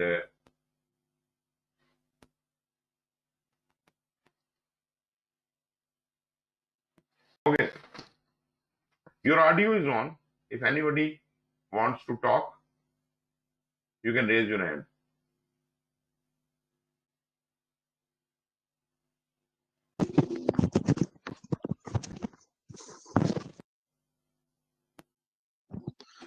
So far, it's going fine, sir. Thank you. Okay. Any questions? I'm more interested in any questions. Sir आपको एक chat में question छोड़ा है कि ये जो आपने बताया कि एटीपी के अलावा कोई और इसको ट्रेनिंग्स कंडक्ट नहीं कर सकता या उससे ट्रेनिंग्स आप ले नहीं सकते, तो इसकी कोई ऑफिशियल रेफरेंस की डॉक्यूमेंटेशन से मिल सकता है? जी बिल्कुल, मैं अपनी लिंक्डइन पोस्ट के ऊपर पीएमआई के रेफरेंसेस छोड़ता रहा हूँ. पीएमआई ये कहता है, PMI says that we are not stopping anyone from conducting PMP trainings, right? But the authorized training partners will be given edge, and they are the only authorized trainers. Their training will be vetted by PMI, right? Because the training conducted by the ATPs is training created by PMI. PMI developed this training and trained us to convey it. Those people who are conducting PMP courses in their own way, they may be wrong. They may be advocating other things which are not really required. So they are not stopping anyone from conducting their training, but at the same time, anyone who is trained by a ATP would get a benefit that you will be pre-audited, meaning anyone applying applying for PMP exam after studying from an ATP will be pre-approved for the audit. You will not get your audit, right? And naturally, the material we are going to be sharing with you is a genuine material. Did I answer your question? Yes, it does. Thank you very much. Thank you. Sir अभी तक नए syllabus के मुताबिक या नए course content के मुताबिक कोई एग्जाम पीएमपी ने कंडक्ट किया सर पीएमआई ने बहुत से लोगों ने पास किया है। देखिए, एक बात मैं आपको ओके, ये 21 के अंदर ये जरूरी नहीं होता कि आप किसी से पढ़ के एग्जाम दें। जब ये ट्रेनिंग्स नहीं अवेलेबल थी तो लोग तब भी करते थे। मैंने खुद जब एग्जाम दिया था, I did not study from anywhere, there was nobody available in Pakistan back in 2000.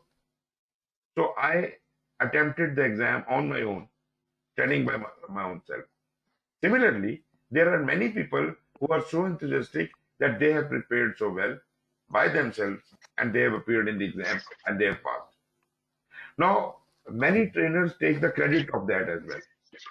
A person who has been studying and who has a lot of knowledge and wisdom, so they have just taken that person over and they say, okay, you see, I taught him and he passed.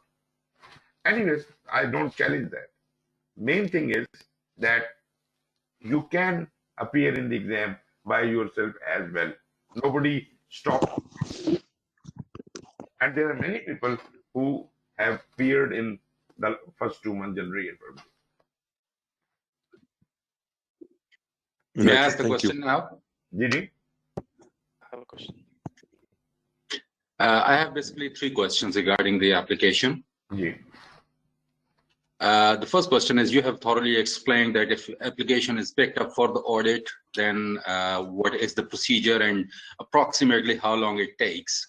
But what about if someone's application has not been picked, then the normal process time is what? I mean, in how many days the person can know that it has been approved and he is ready to book an exam? That's the first question. I think 10 to 15 days.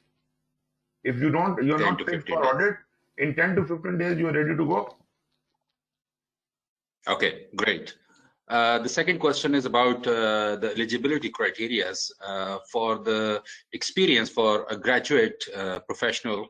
You have said he needs 3 years of experience. Is there any time limit that 3 years will fall within a certain time frame, like in past 3 years or 3 out of 5 years or something like that? Not really, but one thing I must tell you, if there is a gap in your experience, the gap should not be more than 3 years. I have 20 years of experience, but for the last 10 years, or maybe, from the last 3 years, I have been doing projects, but before that, I had not done any project for 5 years. And before that, I had been doing project for maybe 20 years. So if there is a gap more than 3 years, your earlier experience than that is nullified. So if my current experience is only 2 years, and I said I have 30 years of experience, but 2 years and the gap of 3 years, that means I just have 2 years experience, because that 3-year gap has nullified all my earlier experience. I hope you understand this. Yes, thank you very much. That's great. And about the 35 contact hours for graduate professionals, that has to be earned in a certain time frame, just like the experience you have explained, or it can be like 15 years ago or 20 years ago, or there is no such restrictions? No restrictions. No restrictions. Actually, do not confuse these 35 hours with the PMP exam prep. PMP exam prep is completely a different ball game. If you have studied in a university and one of the subjects was project management, you can claim PDUs, contract hours for that, right? How many contract hours? Right. Yeah, exactly. This is where I was heading to. In fact, I graduated about 22 years ago, Mm-hmm. and I did study project management in my university coursework. So I was just wondering that can I claim that? You can, but one caveat is there. That knowledge is not current anymore. Whatever that knowledge must be current, but knowledge has changed. Therefore, you might have attended certain seminars. So any seminar you have attended, you can count that in your contract hours. My question is specifically towards the eligibility of the application. Yes. When we are filling in the application, we have to mention that we have taken a training or a contract hours. It might be a university course, it might be a crash course, boot camp, or anything. Not necessarily. It could be anything. You know, I come to your office as a trainer, and I facilitate a training of 3 hours. That I give you 3 contract hours. So if you have been gathering like this a number of contract hours, and you have 35 contract hours, that is sufficient. One relevant question to my last question is, how can we find that which university is an accredited university by PMI? If you go to pmi.org, look for GAC. GAC is Global Accredited something. So there is a list of all the universities, and there are not many universities. Actually, there might be only about 200 universities there. So these are the universities which will give you that advantage. But I don't think that is a very big. I guess, just to add on, I guess my university is one of them because I did apply for the exam 5 years ago. Unfortunately, I couldn't pass. But I mentioned my course of the university and no question was asked. No, that doesn't matter. No questions asked could be for me, could be for any Pakistani university, because that is the contact hour. Okay. What I am talking about here is that your experience requirement is reduced if you are coming from a GSC. Okay, got it. Otherwise, thank you. You can count experience from any Pakistani university, and they will honor it. They will honor it. Right. Okay. Thank you. Thank you very much. I have a question. Yes, please. I have seen, like people who doesn't have the experience of PMP, but these days they are going for the PMP, like project management, but they're going for the PMP. So being as a fresh, not in terms of the career-wise, as in terms of the project management and industry, should we go for the PMP or should we go for the CAPM exam? Okay. See, again, this is a matter of ethics. Anyone who does not fulfill the criteria should not apply for that thing. That is the personal honesty. And naturally, if you are doing a crime, if you're doing something wrong, and you're caught for that, you can be punished for that as well. But the first things first, if a person is honest, will never lie. Why should you lie? So I do understand that there are people who are liars, who have defrauded the system, who have become PMPs with unfair means. I fully agree with you. But that does not make it right. So as far as you are concerned, if you truly feel that you do not have enough experience, you should not go for PMP exam, but rather wait. But you can consult me or some other expert who can guide you whether your experience can count or not. Maybe you think your experience will not count, and once you talk to me, you get convinced that yes, I can count this experience. You see, sometimes if you have your university project may also be so good, so important that it may count towards the experience, right? Sometimes you have 20 years of experience and most of that experience is not counting towards the project. You are doing all the operational activities. So you have to talk to some consultant for that. But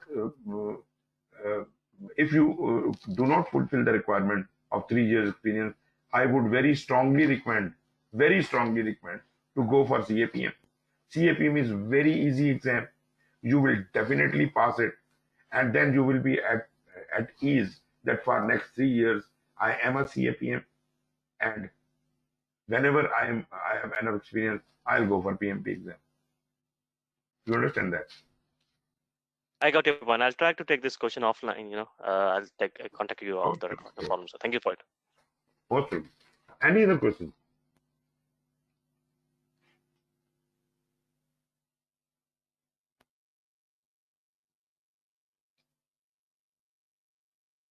Okay. I think let me explain the domains, and that we can have another question answer session after about 45 minutes. So I am putting off your mics.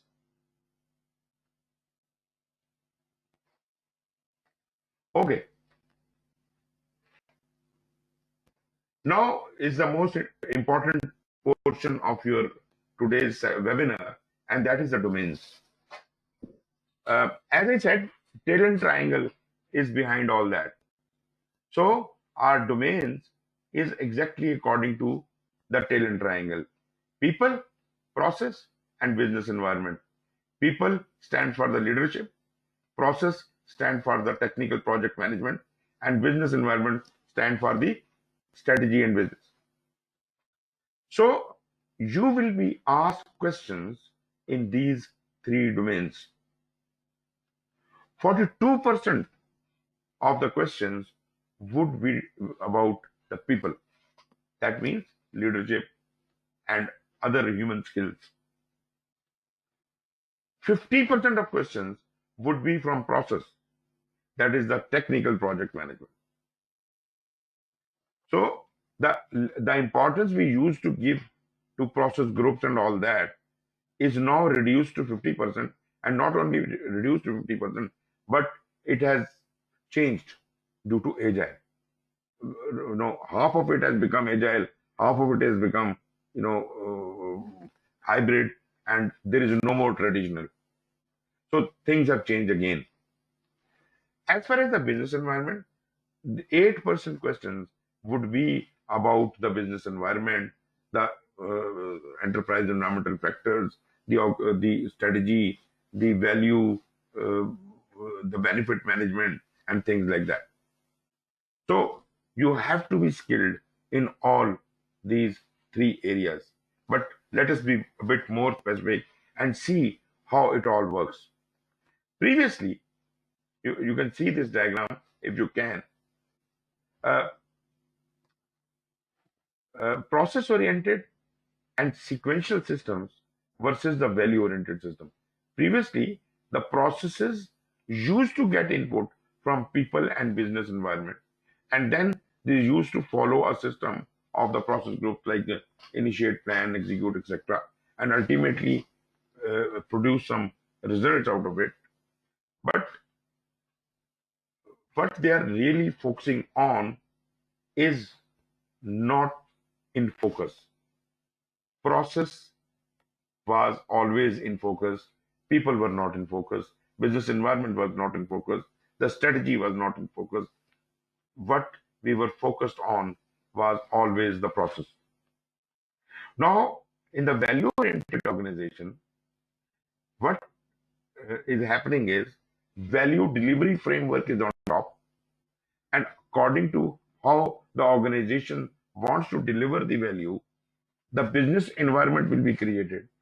The people will be organized and trained accordingly, and the processes will be developed as such. This is a disciplined way of doing it, but naturally our human mind is a bit revolting to that. We are not really convinced how we can get rid of the old mechanism, because old mechanism is so well etched into your minds that we are not ready to leave it. I'm not really asking you to leave it altogether, but I'm just trying to tell you or ask you to be a little bit more flexible. So try to start accepting. Now, because I have told you that examination content outline has become extremely important for you now. So we have domains. In domains, we have got various tasks. Every task has certain enablers, and every enabler could have certain tools or deliverables. So this is the focus, how I should prepare. So this is how the numbering goes on. The domain, maybe the people domain, that is one. So one of the tasks in people domain is build team. So that could be the sixth task. So it could be called 1.6 build team. And there could be a number of enablers how to build team. What are the indicators of building team? So 1.6.1, 2, 3, and so on. Let us look at the examination content outline as if I can explain this thing better to you. For example, in people domain, we have got 14 tasks. We have 14 tasks. And what is the weight of people domain? People domain is 42%. People domain is 42% of the whole exam. That means around 76 questions in the people domain. Around 76 questions. Okay, let's take the first task. First task, task 1.1, is manage conflict. Manage conflict is the first task of domain 1. So it is called 1.1. And there are a number of enablers in it. Like 1.1.1, interpret the source and stage of the conflict. That is one capability. 1.1.2, analyze the context of the conflict. 1.1.3, evaluate, recommend, and reconcile the appropriate conflict resolution solution. You see, these are various enablers. And within the enabler, you will find certain tools to be used or certain outputs coming out of it. But these are the enablers. And once you will try to use that enabler, there is a time when you use those tools or those deliverables. What will come out of it? If you interpret the source and stage of the conflict, what will come out of it? What is the output of it? And how will you do it? What is the tool you are going to use? So this is what you need to learn. This is how you need to prepare for the exam. Each enabler, you must know how to do it and what is going to be the result explicitly. We are no more focused on the process areas, process groups or knowledge areas. They are no more of interest to us. This is of interest to us. And how many questions? If there are 3 things and there are 76 questions coming from the people domain out of the 14 tasks, this task 1.1 carries a weightage of 4.5 questions or 1.5 questions per enabler. There are 3 enablers. From each enabler, you can expect 1 to 1.5 questions. You understand what I'm saying? There will be 4.5 questions from managed conflicts. So you can judge by yourself how well you need to prepare for that. Then 1.2 is lead team. And what do we have in lead team? We have got 7 tasks, 7 enablers. Lead a team, we have got 7 enablers. Okay, what are these enablers? You can expect 10.5 questions from this task. And per enabler, you can have 1.5 questions. Okay, what are the enablers? If you have to lead a team, set a clear vision and mission. Why not? This is what is expected. So what is the output of this? Naturally, you have a clear vision written down and a clear vision described. That is output. How do you do it? There will be certain tools required for that. Maybe you have to do certain kind of analysis, SWOT analysis or something like that, or some balance scorecard, etc. Whatever. So, what are the for each enabler? You have to identify what are the different tools and what are the ultimate outputs of that. 1.2.2. This is the second enabler. Once you have set clear vision and mission, next, what you do? Support diversity and inclusion. For example, behavior types, thought process. Think over it. We are talking about knowledge. We are talking about change. We have to change. So we have to support diversity and what is to be included. 1.2.3. Value servant leadership. Wow, that's a big thing. That is easy to say and most difficult to do, especially in an autocratic environment like ours. Value servant leadership. How many leaders in your offices are ready to serve their subordinates? None whatsoever. We have to cultivate a culture of servant leadership. If you want to lead a team, learn to be a servant leader. Value servant leadership. Relate the tenets of servant leadership to the team. 1.2.4. Determine an appropriate leadership style. Naturally. So, as a leader, you must understand what are all the different leadership styles and which style should I adopt according to the strategy and environment of this organization. So this is another enabler. You should know the leadership style. 1.2.5. Inspire, motivate, and influence team members and stakeholders. This is interesting. This is not only about the team members, but there are so many other outside influences, the stakeholders who interact with you. This is not only managing those team members, but also those stakeholders. You have to inspire them. You have to motivate them. You have to influence them.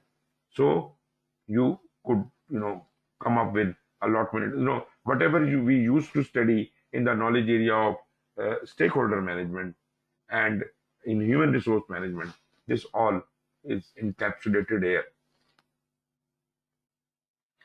1.2.6. Analyze team members and stakeholder influence. So earlier what we did was we inspired them.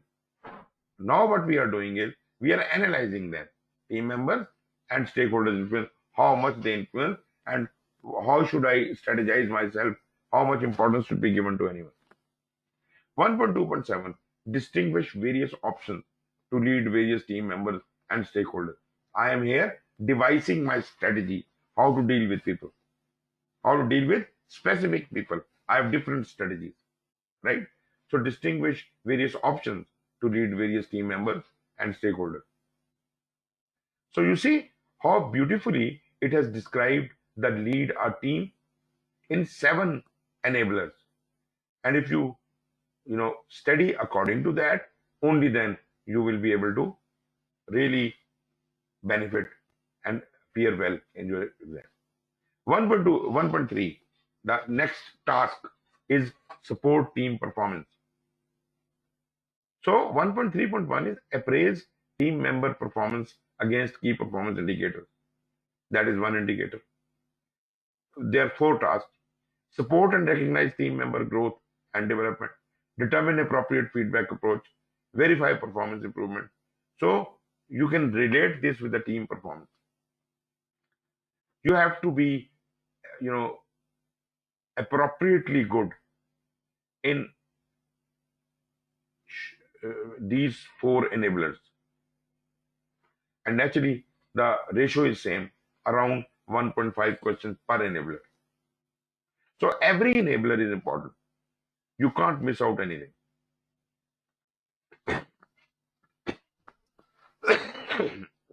1.4, we have got again 4 enablers, 6 questions for this task. Task is empower team members and stakeholders. And 1.5 questions per enabler. So how do you empower your team members and stakeholders? You organize around team strengths. You support team task accountability. You evaluate demonstration of task accountability, and you determine and bestow levels of decision making. Similarly, 1.5. So you see, this is how it translates. I am just trying to show you how it means. Right now, what I'm doing is showing you only the domains and their tasks. As such, I have not shown you how it will be taught to you. Right? So once you have gone through all these slides of these various domains, I'll just move ahead and show you 1.7, address and remove impediments, obstacles and blockers for the team.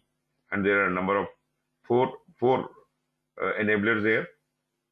Negotiate project agreement, that somehow talks about the procurement thing and negotiations. There are 5 tasks here. Collaborate with the stakeholder. This is 1.9. 1.10 is build shared understanding. This is again a very good topic. Shared understanding, meaning what? All the stakeholders and all the team members and all the bosses should all be on the same page. Break down situation to identify the root cause of a misunderstanding. Survey all necessary parties to reach consensus. Support outcomes of the parties' agreement. Investigate potential misunderstanding. So this is important. Each one of these items you must practice. You must understand. You can't ignore. 1.11 is engage and support virtual teams. Virtual teams, why? Because there is a multicultural environment. There are many teams working globally. So examine virtual team member needs. Investigate their alternative, whether communications, tools, or co-locations for virtual team member engagement. Implement options for virtual team member engagement. Continually evaluate effectiveness of virtual team member engagement.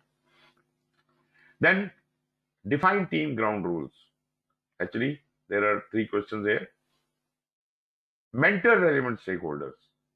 Allocate the time to mentor, recognize and act on mentoring opportunities. And last but not the least, from domain 1 is promote team performance through the application of emotional intelligence. Trust me, none of these tasks which have been mentioned here are unimportant. They are wonderfully placed, and this is how you are supposed to be preparing for the exam, rather than somebody teaching you the knowledge areas and process groups all the time. Coming over to the next domain, that is the process domain. And this process domain, you will observe it talks very less about the process groups and the knowledge area, but it talks about the most important baselines and important things. So here, 50% of questions are coming from here. So out of 180 questions, 90 questions are going to be coming from this area. And we have got the first task as execute project with the urgency required to deliver business value. Right? How important is the project? What is the urgency? So execute project with the urgency required to deliver the business value. So there are 3 things: execution, urgency, and the business value. So what do we need to talk about? First enabler is assess opportunities to deliver value incrementally. Can the value be delivered incrementally? Examine the business value throughout the project and support the team to subdivide project tasks as necessary to find minimum viable product. So when we talk about minimum viable product, when we talk about breaking it down incrementally, we are going agile. That is a beeper. This is not traditional project management we are talking about. So we have to learn to break out of traditional project management here. Although 6th edition does talk about a bit about the agile, but in exam he is talking a lot about it. He is not talking a lot about the traditional project management, so that is no more valid. Task 2.2, manage communication. Now that used to be one knowledge area, communication. So here it says manage communication and is not talking about any knowledge area. It's saying analyze communication needs of all stakeholders, determine communication methods, channels, frequency, level of detail for all stakeholders, communicate project information and update effectively, and confirm communication is understood and feedback is received. Now, if you can do all these 4 enablers, then you don't need to remember this is the knowledge area. And yes, theory we can talk about. While we are discussing these 4 topics, we are talking about the whole theory of communication. But this is what you need to do. 2.3, assess and manage risks. So all those things which you used to study in risk management have been encapsulated in these 2 things. Determine risk management options, iteratively assess and prioritize this. Engage stakeholders, analyze stakeholders, their power, interest, grade, influence, etc. Categorize the stakeholders, engage stakeholders by category, develop, execute, and validate a strategy for stakeholder engagement. 2.5, plan and manage budget and resources. Now it has encapsulated the schedule, the budget, and the resources, meaning what? Project estimating. Estimate budgetary needs based on the scope of the project and lessons learned from past projects. Anticipate future budget challenges.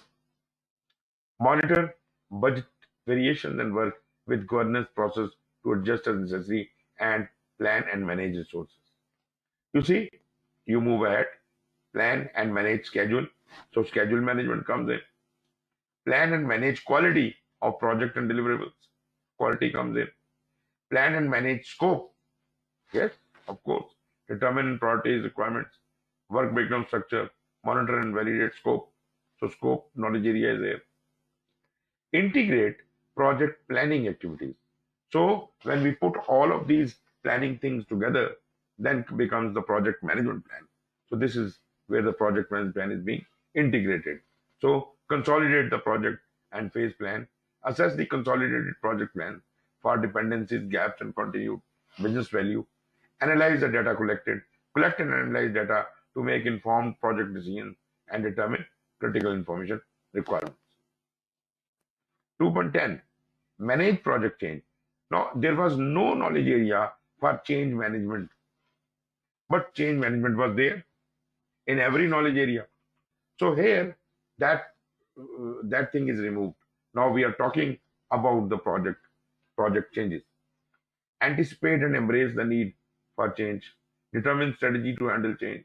Execute change management strategy according to the methodology and determine a change response to move the project forward.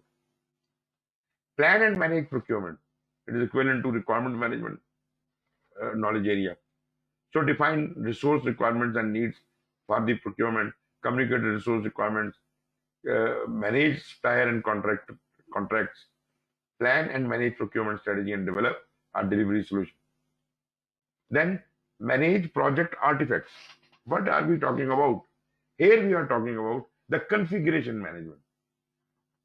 The deliverables, the documents, all the artifacts of the project, and even the record of all the changes. This has to be kept in a configuration management archive. So determine the requirements, what, when, where, who, etc. for managing the project artifacts. Validate that the project information is kept up to date. Version controlling. Version controlling is all about configuration management. So here we are talking about configuration. Continually assess the effectiveness of the management of the project artifacts. 2.13, determine appropriate project methodology, methods, and practices. So naturally, you select what predictive, agile, or hybrid, and whatever. So those enablers we are talking about here. Establish project governance structure. So a debate on what the governance really means and how a project governance structure can be, established, and how the escalation path can be defined. Manage project issues. This is one item which has been ignored. There is not much of explanation about the management of project issues in PMBOK. So recognize when a risk becomes an issue. Attack the issue with the optimal action to achieve project success, and collaborate with relevant stakeholders on the approach to resolve the issue. Ensure knowledge transfer for project continuity. That is our 16th task. Discuss project responsibilities within team. Outline expectations for working environment. Confirm approach for knowledge transfer. Plan and manage project phase closure and transition. That is the 17th one. This completes our process. Last but not the least is the business. And we have got 4 tasks in business. Number 1 is, and we will be having, not 50%. The little is 8%. The title is wrong. I have to correct it. 14 questions. Plan and manage project compliance. There are seven enablers for that. How do you plan and manage project compliance? Number 1, confirm project compliance requirements, security, health, safety, etc. Classify compliance categories, determine potential threat to compliance, use methods to support compliance, analyze consequences of non-compliance, determine necessary approach and action to address compliance needs, and measure the extent to which the project is in compliance. Then 3.2, evaluate and deliver project benefits and value. So what do we have? Investigate that benefits are identified. Document agreements on ownership for ongoing benefit realization. Verify measurement system is in place to track benefits. Evaluate delivery options to demonstrate value. Apprise stakeholders of value gain progress. Third, evaluate support organizational change. And 4th, support organizational change. First you evaluate, then you support. Anyways, this is how you complete your, ECO. But this was just the explanation or enumeration of the ECO, right? Job, task, enabler. These are the 3 things. JTA, job, task, enabler, job, task, analysis. So domains, we have task and we have enablers. As far as CAPM is concerned, this is pretty much all around PMBOK. So these are the various, this is chapter-wise preparation of PMBOK. Yes, I agree, CAPM is all about PMBOK. If you are going for CAPM exam, prepare from PMBOK. But if you are preparing for PMP exam, PMBOK is just not the only reference. I would say it is only 10 to 20% reference for PMP exam. For CAPM, it is 100% reference. So, for CAPM students, we have got chapter 1, what is important. CAPM students don't have to prepare everything from the chapter. They just have to prepare the given topics. Introduction to project management, these 4 things they must understand. Chapter 2, they must understand these 4 things. Chapter 3, role of project manager, these 4 things, and so on. These are various knowledge areas, and these are the various points. So not a very thorough study even of the project management body of knowledge. Okay, what are the other references? Thus, just the suggested references. This is not what all you require. You can refer to any books. Naturally, PMBOK is one of the references. Agile Practice Guide is another reference. Project Management, a Systems Approach to Planning, Scheduling, and Controlling. There is a book by Kresner. This is one reference. Effective Project Management, Traditional, Agile, Hybrid, and Extreme. This is probably by Koyansky. Project Managers Portable Handbook, 3rd edition. Information Technology Project Management, 7th edition, Essential Scrum, a practical guide to the most popular agile process, Project Management, the managerial process, Fundamentals of Technology Project Management, 2nd edition, a project management toolkit, 100 tips and techniques for getting the job done. You see, it is important to refer to other books. I don't know about others. I know people, many people who are PMPs, they have not even studied PMBOK ever, which I don't like. Why should you not study? Why should you try to, learn from the study guides? Study guides is not knowledge. This is just quick exam pass techniques. And that is not what you want. You want to be in your profession and practice it well. So learn it well. I myself, when I went for the exam, I had so much gap in my experience that I did not know whether my knowledge is current or not. Therefore, I studied project management 20 years earlier than that. So whatever I studied in my university, as one of the questions were there, I studied project management 20 years earlier than that.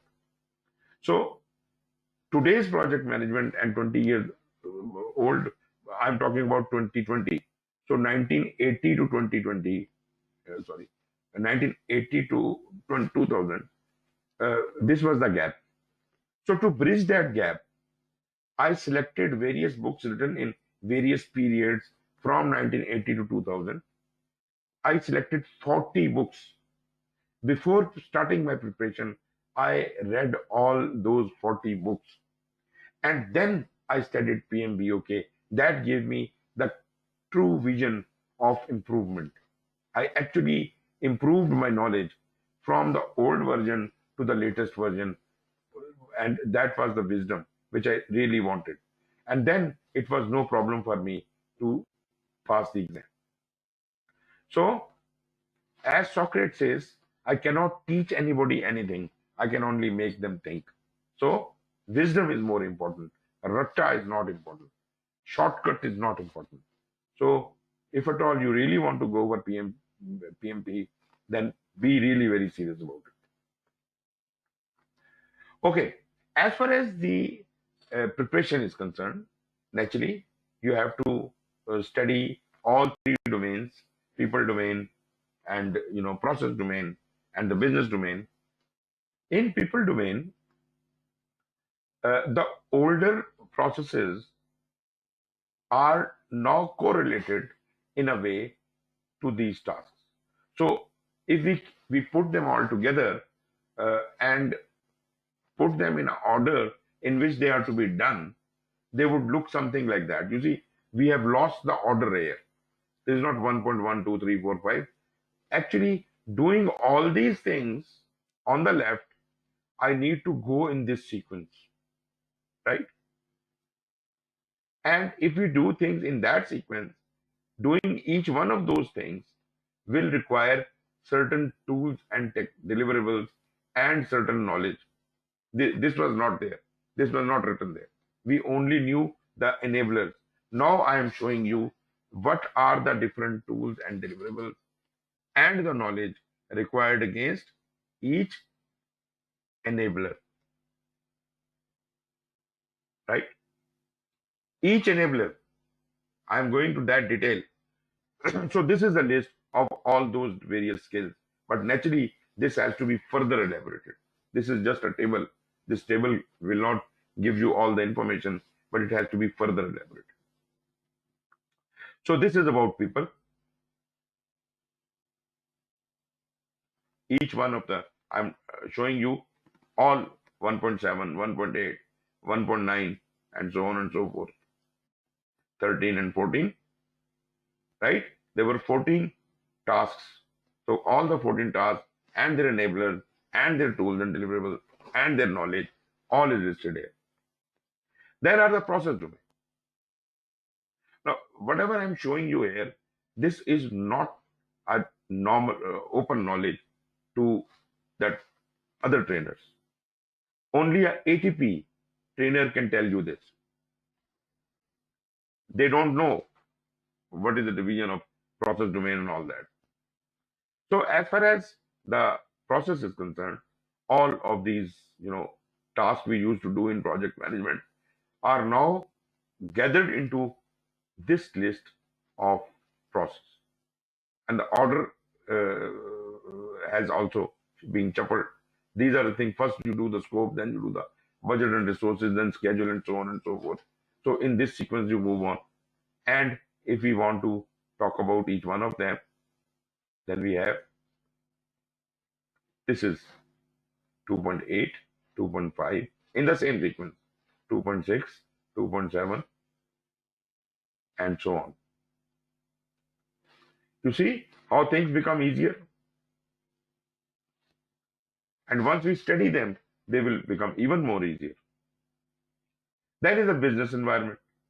Again, these are the various jobs which are involved somehow in the business environment, and you put them all together into the sequence. The sequence remains the same, and this is how the business activities are done. So these are the business activities. These are their enablers. These are their tools and techniques. These are the knowledge.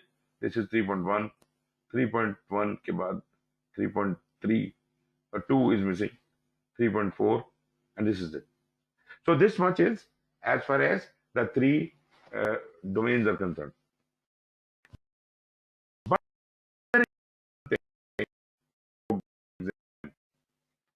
50% of the exam will be hybrid and 50% of exam will be agile, meaning all these questions from these three domains presented to you, half of the questions would be agile. So there is a trend of being agile. So what about that? So as far as that is concerned, we have to learn agile focus enablers in each domain. Although the agile focus enablers are already existing there, but we have to separately focus on them and then apply agile tools and techniques on them, right? So this is what is happening as far as the agile is concerned. As Vince Lombardi says, perfection is not attainable, but if we chase perfection, we can catch excellence. So you must target change. Rapid changing business environment, rapid delivery of value, and organizational success dependent on quick response to market conditions. That is your reason for change. And how agile projects do it. Projects with ambiguity in solutions can build on basic product with feedback. So this is a continuously feedback cycle, and we keep improving our project and the product. In the people's domain, as far as the agile is concerned, these are some areas 1.9 and 1.14 which are more important to agile. Lead the team and promote team performance through application of emotional intelligence. Let's see. 1.9, lead a team. The third value was value servant leadership. This I mentioned earlier. Servant leadership is what this agile stands for. So servant leaders help teams develop and grow as a group and as individuals. They provide coaching and training, removing blocks, and focus on team accomplishment. You are working for the team is not working for you. Require skills such as active listening, coaching, awareness, and facilitation.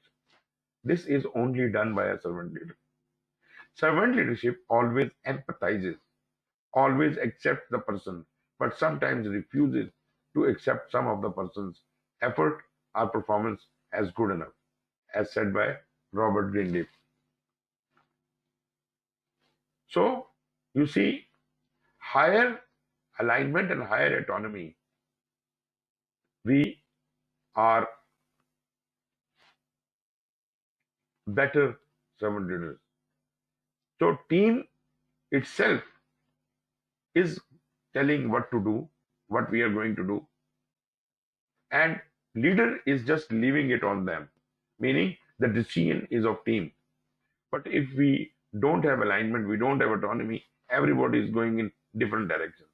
If we have got a lot of alignment and no autonomy, then the leader is saying we need to cross the river, and the team is saying then build the bridge, right? So they are leaving everything on him. But if they are given autonomy, but no alignment, then again they will be confused, and he will be hoping that they will solve the problem. So we need to have autonomy as well as alignment on the higher end, as if we can be a good servant leader. Then emotional intelligence domain, support and recognize team members' growth and development, assess behavior through use of personality indicators, and analyze personality indicators and adjust to need of key stakeholders. So these are the things specific for Agile. As far as the process is concerned, 2.5, 2.6, 2.13 and 2.1. These are the 4 things which are different in Agile. So what is the difference as far as the plan and manage project budget and resources is concerned? In traditional project management, the scope, time and cost are 3 vertices, and plan-driven approach creates cost and time estimates. We create cost and time estimates according to the scope. Whereas in Agile is value-driven. So this creates feature estimates. It does not fix the time or cost. It does not fix the time or cost, but it's feature-driven. So iron triangle is toppled over. Anyways, I personally don't like to call it iron triangle because the concept of iron triangle is long obsolete. Therefore, I personally do not refer to this diagram generally. Okay. Then we have plan and manage schedule. So the techniques have changed.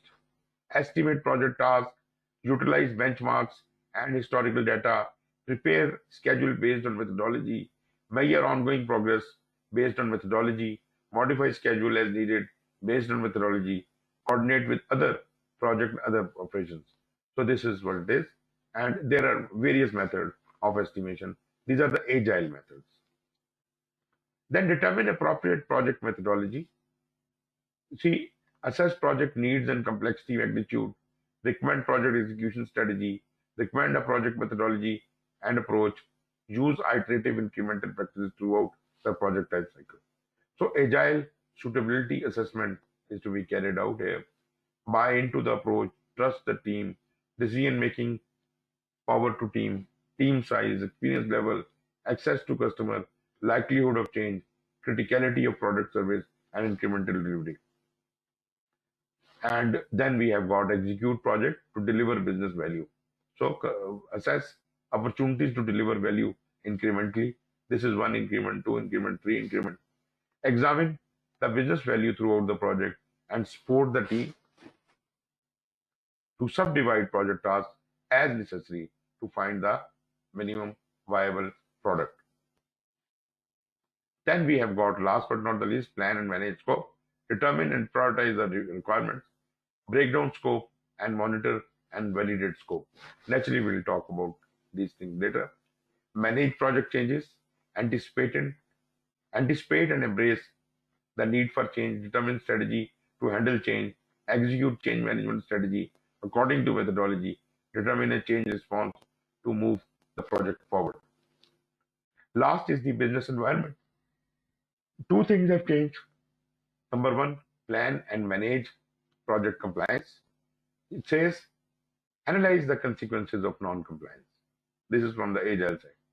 Determine necessary approach and action to address compliance needs and measure the extent to which the project is in compliance. You see, these are same. I've already shown these things to you, but the enabler number 5, 6, and 7, this relates to agile. That's why we are discussing it again. Similarly, evaluate and deliver project value, benefits and value. This is about MVP. 1, 2, 3, 4, 5. All the 5 enablers of this are applicable to Agile. Investigate the benefits are identified. Document agreement on ownership for ongoing benefit realization. Verify measurement system is in place to track benefits. Evaluate delivery options to demonstrate value and apprise stakeholders of value gain progress. That's it. So I have told you about the domains. I have told you about the breakdown of the knowledge and tools and techniques, knowledge and all that. So this much is all okay, all fair. Now, how the courseware has been designed.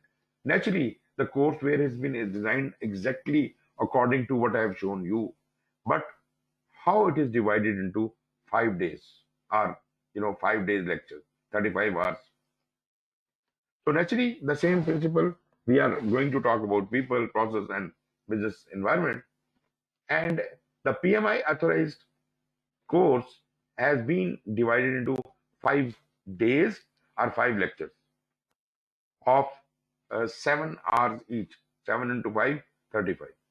The first lecture is about creating a high-performing team. Second lecture is starting the project. Third lecture is doing the work. Fourth is keeping the team on track. And last is keeping the business in mind. So these are the 5 chapters. Now, and these are the 5 days, 5 lessons. But interestingly, you will find that day 1 and day 4 is about people. Day 2 and day 3 is about process. And the last day is about business. Right? And the content is also organized according. Very quickly, the day 1, we will be talking about 1.6, 1.12, 1.8, 1.4, 1.5, 1.11, and 1.10. This is creating a high performance team. Right? Build a team, define team ground rules. So this is actually the sequence in which the things we desire to happen. So we are not studying them in the sequence of the examination content outline, but in the sequence the things should happen.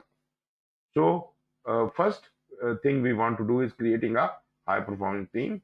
For that we have to build a team, we have to define the team ground rules, we have to negotiate the project agreement, we have to empower team members and stakeholders, we have to train team members and stakeholders, we have to engage and support virtual teams and build shared understanding about our project.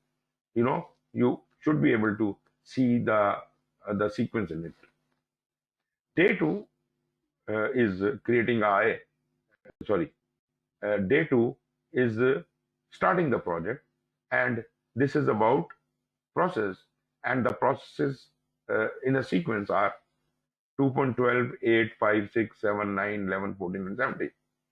First, determine the appropriate project methodology method, plan and manage scope, plan and manage budget and resources, plan and manage schedule, quality, integrate project planning activities, plan and manage procurement, establish governance structure, and plan and manage project phase closure. So everything is in order. Everything is in a sequence. This is day 2, starting the project. Then day 3 is doing the work. And this is kind of execution or implementation. So here again, we have assess and manage the risk, execute project to deliver business value, manage communication. These are the same tasks which we have talked about already. But these are in a sequence of how things can be done. Engage stakeholders, create project artifacts, manage project changes, manage project issues, ensure knowledge transfer to project continuity. Then we have got the 4th day, keeping the team on track. So to keep the team on track, we are again back on the team, on the people. Now, 1.2, lead the team. 1.3, support the team performance. 1.7, address and remove the impediments, obstacles, and blockers. 1.1 comes now, manage conflict. 1.9, collaborate with stakeholders. 1.13, mentor relevant stakeholders. And apply emotional intelligence to promote team performance. Last but not the least, the last day is day 5, lesson 5, keeping the business in mind. And here we cover all the 4 topics of business in the last day. So this is how this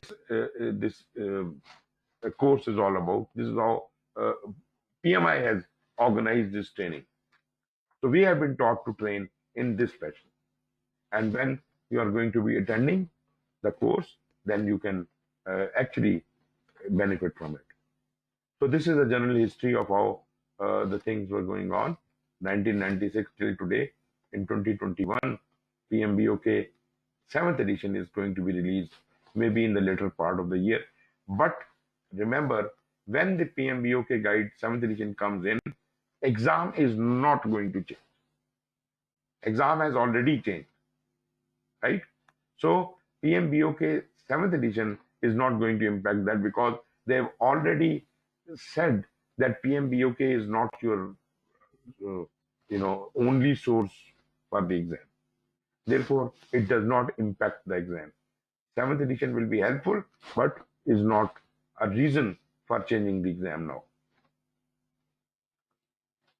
This is how PMBOK 6 looks like. It's divided into 2 parts: a guide to the project and body of knowledge, and the standard of project management. This is how it is. So this brings me to the end of my discussion, my part. But yes, of course, mic is open to you. You can ask any question.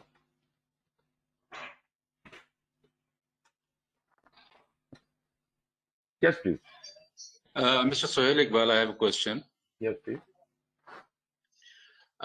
Regarding the course that you are offering, you have mentioned that it's going to start on 8th of March. I have seen, is that right? 8th of March? Did I hear it correctly? Exactly. Okay. My question is that I've been checking different trainers on the web, and some of them are offering some simulation exams for the preparation, some sample questions or something like that. Mm-hmm. Do you also offer such a thing? Okay. Our principal has those questions, but that is not included in this fee. So let me ask them how much they want to charge for that, and I can allow that as well. That are available. But I have been explicitly told that that is not part of the fee. Right. And further to that is after 8th of March training session, how often you conduct these sessions, like once a month, twice a month? Because today is 1st of March, and I think with this much amount of knowledge where we have received today through this module 0 that you have prepared so nicely, it's really overwhelming. Mm-hmm. Maybe some of us would opt to take this training a little later, so that they can read some stuff and be well equipped to sit in your training session, so that they can get maximum benefit of it. Of course. I plan to conduct at least one training every month. But for the last 2 months, I had been advertising, but people were not coming. So I thought it is better to conduct this free webinar, as if I can convey to people what it is all about. And next week, we are starting this course. But naturally, we are going to conduct this kind of courses again every month. So you can join anytime later. As far as the course is concerned, all right, thank you very much. The face-to-face course is 5 days long, 7 hours a day. So 5 days long, 7 into 5, 35 hours. Once we are studying live online, naturally we can't engage people for 7 hours. So what we do is we go for 3 hours a day. And normally after the office hours. Okay. After the office hours. So these 3 hours into 12 sessions becomes 36 hours. 12 sessions, 12 sessions. So I need 6 days a week. So leaving out Sunday, we are doing it for 2 weeks, 9 p.m. to midnight. 9 p.m. to midnight. Why? It may be a little bit uncomfortable for some, but it is very suitable for people from Middle East and even Pakistan. So there are very few people coming from Australia or Canada or something. So for them, generally I run a separate course. Yes. Any other question?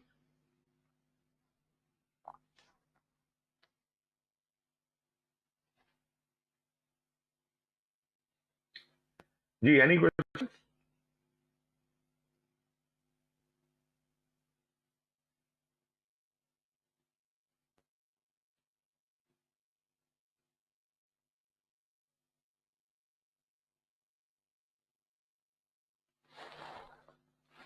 Okay. One more thing. As I have announced, this course is actually the fee which has been fixed for it is $750. That is for international students. Naturally, for Pakistan, we were able to get it reduced to $550. That is our formal retail price. For this course, anyone who is going to be registering in the early bird time, that is till the 5th of March, they will pay $350. Sorry, they will pay $400.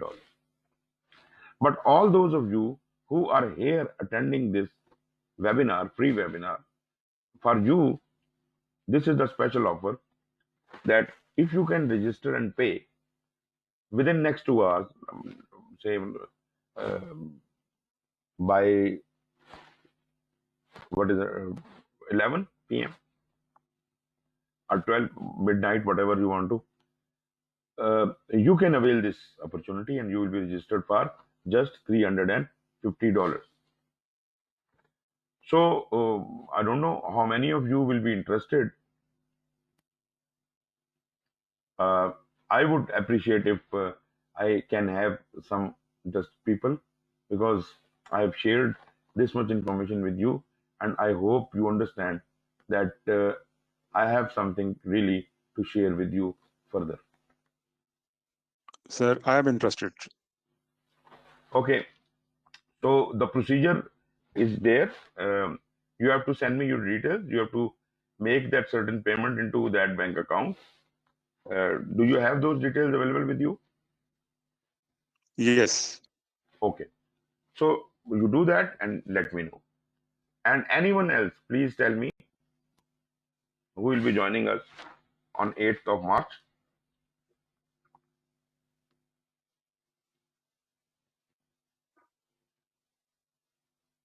Mr. Suhail Iqbal, I am interested to join from 8th of March, but unfortunately, I will not be able to take the advantage of this 2 hours offer because I have to make sure that my kids are continuing online. Then only I can come physically to Islamabad. I'm sitting in Lahore right now.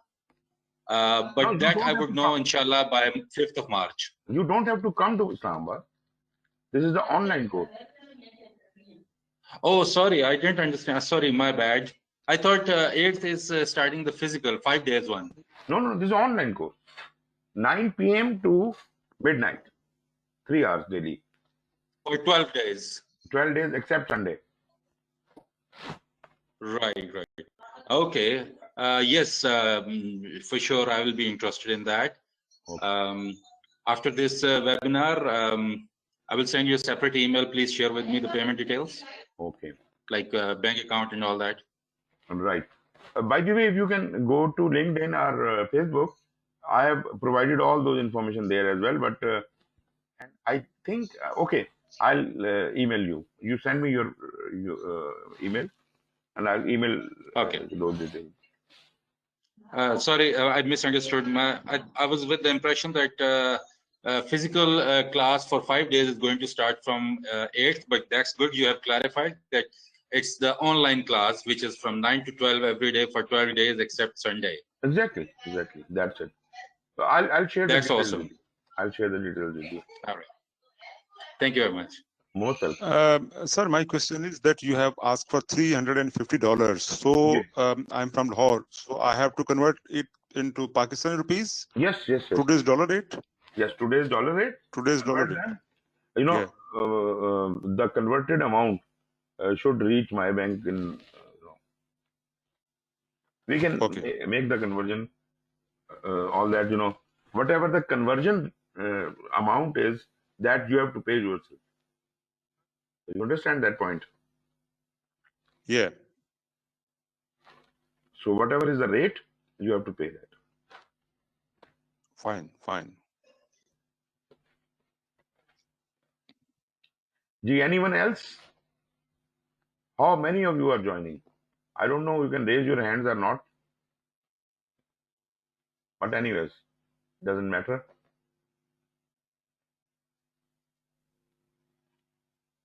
Takir. Okay, I can see one hand here. Actually, there's a big list. I have also raised my hand. This is Salim Shahid. Salim Shah. All those of you who you have shown interest, please immediately email me and I will send you back those details as if you can, do the needful. Right. Gee, anyone else? Any other question? Any comments?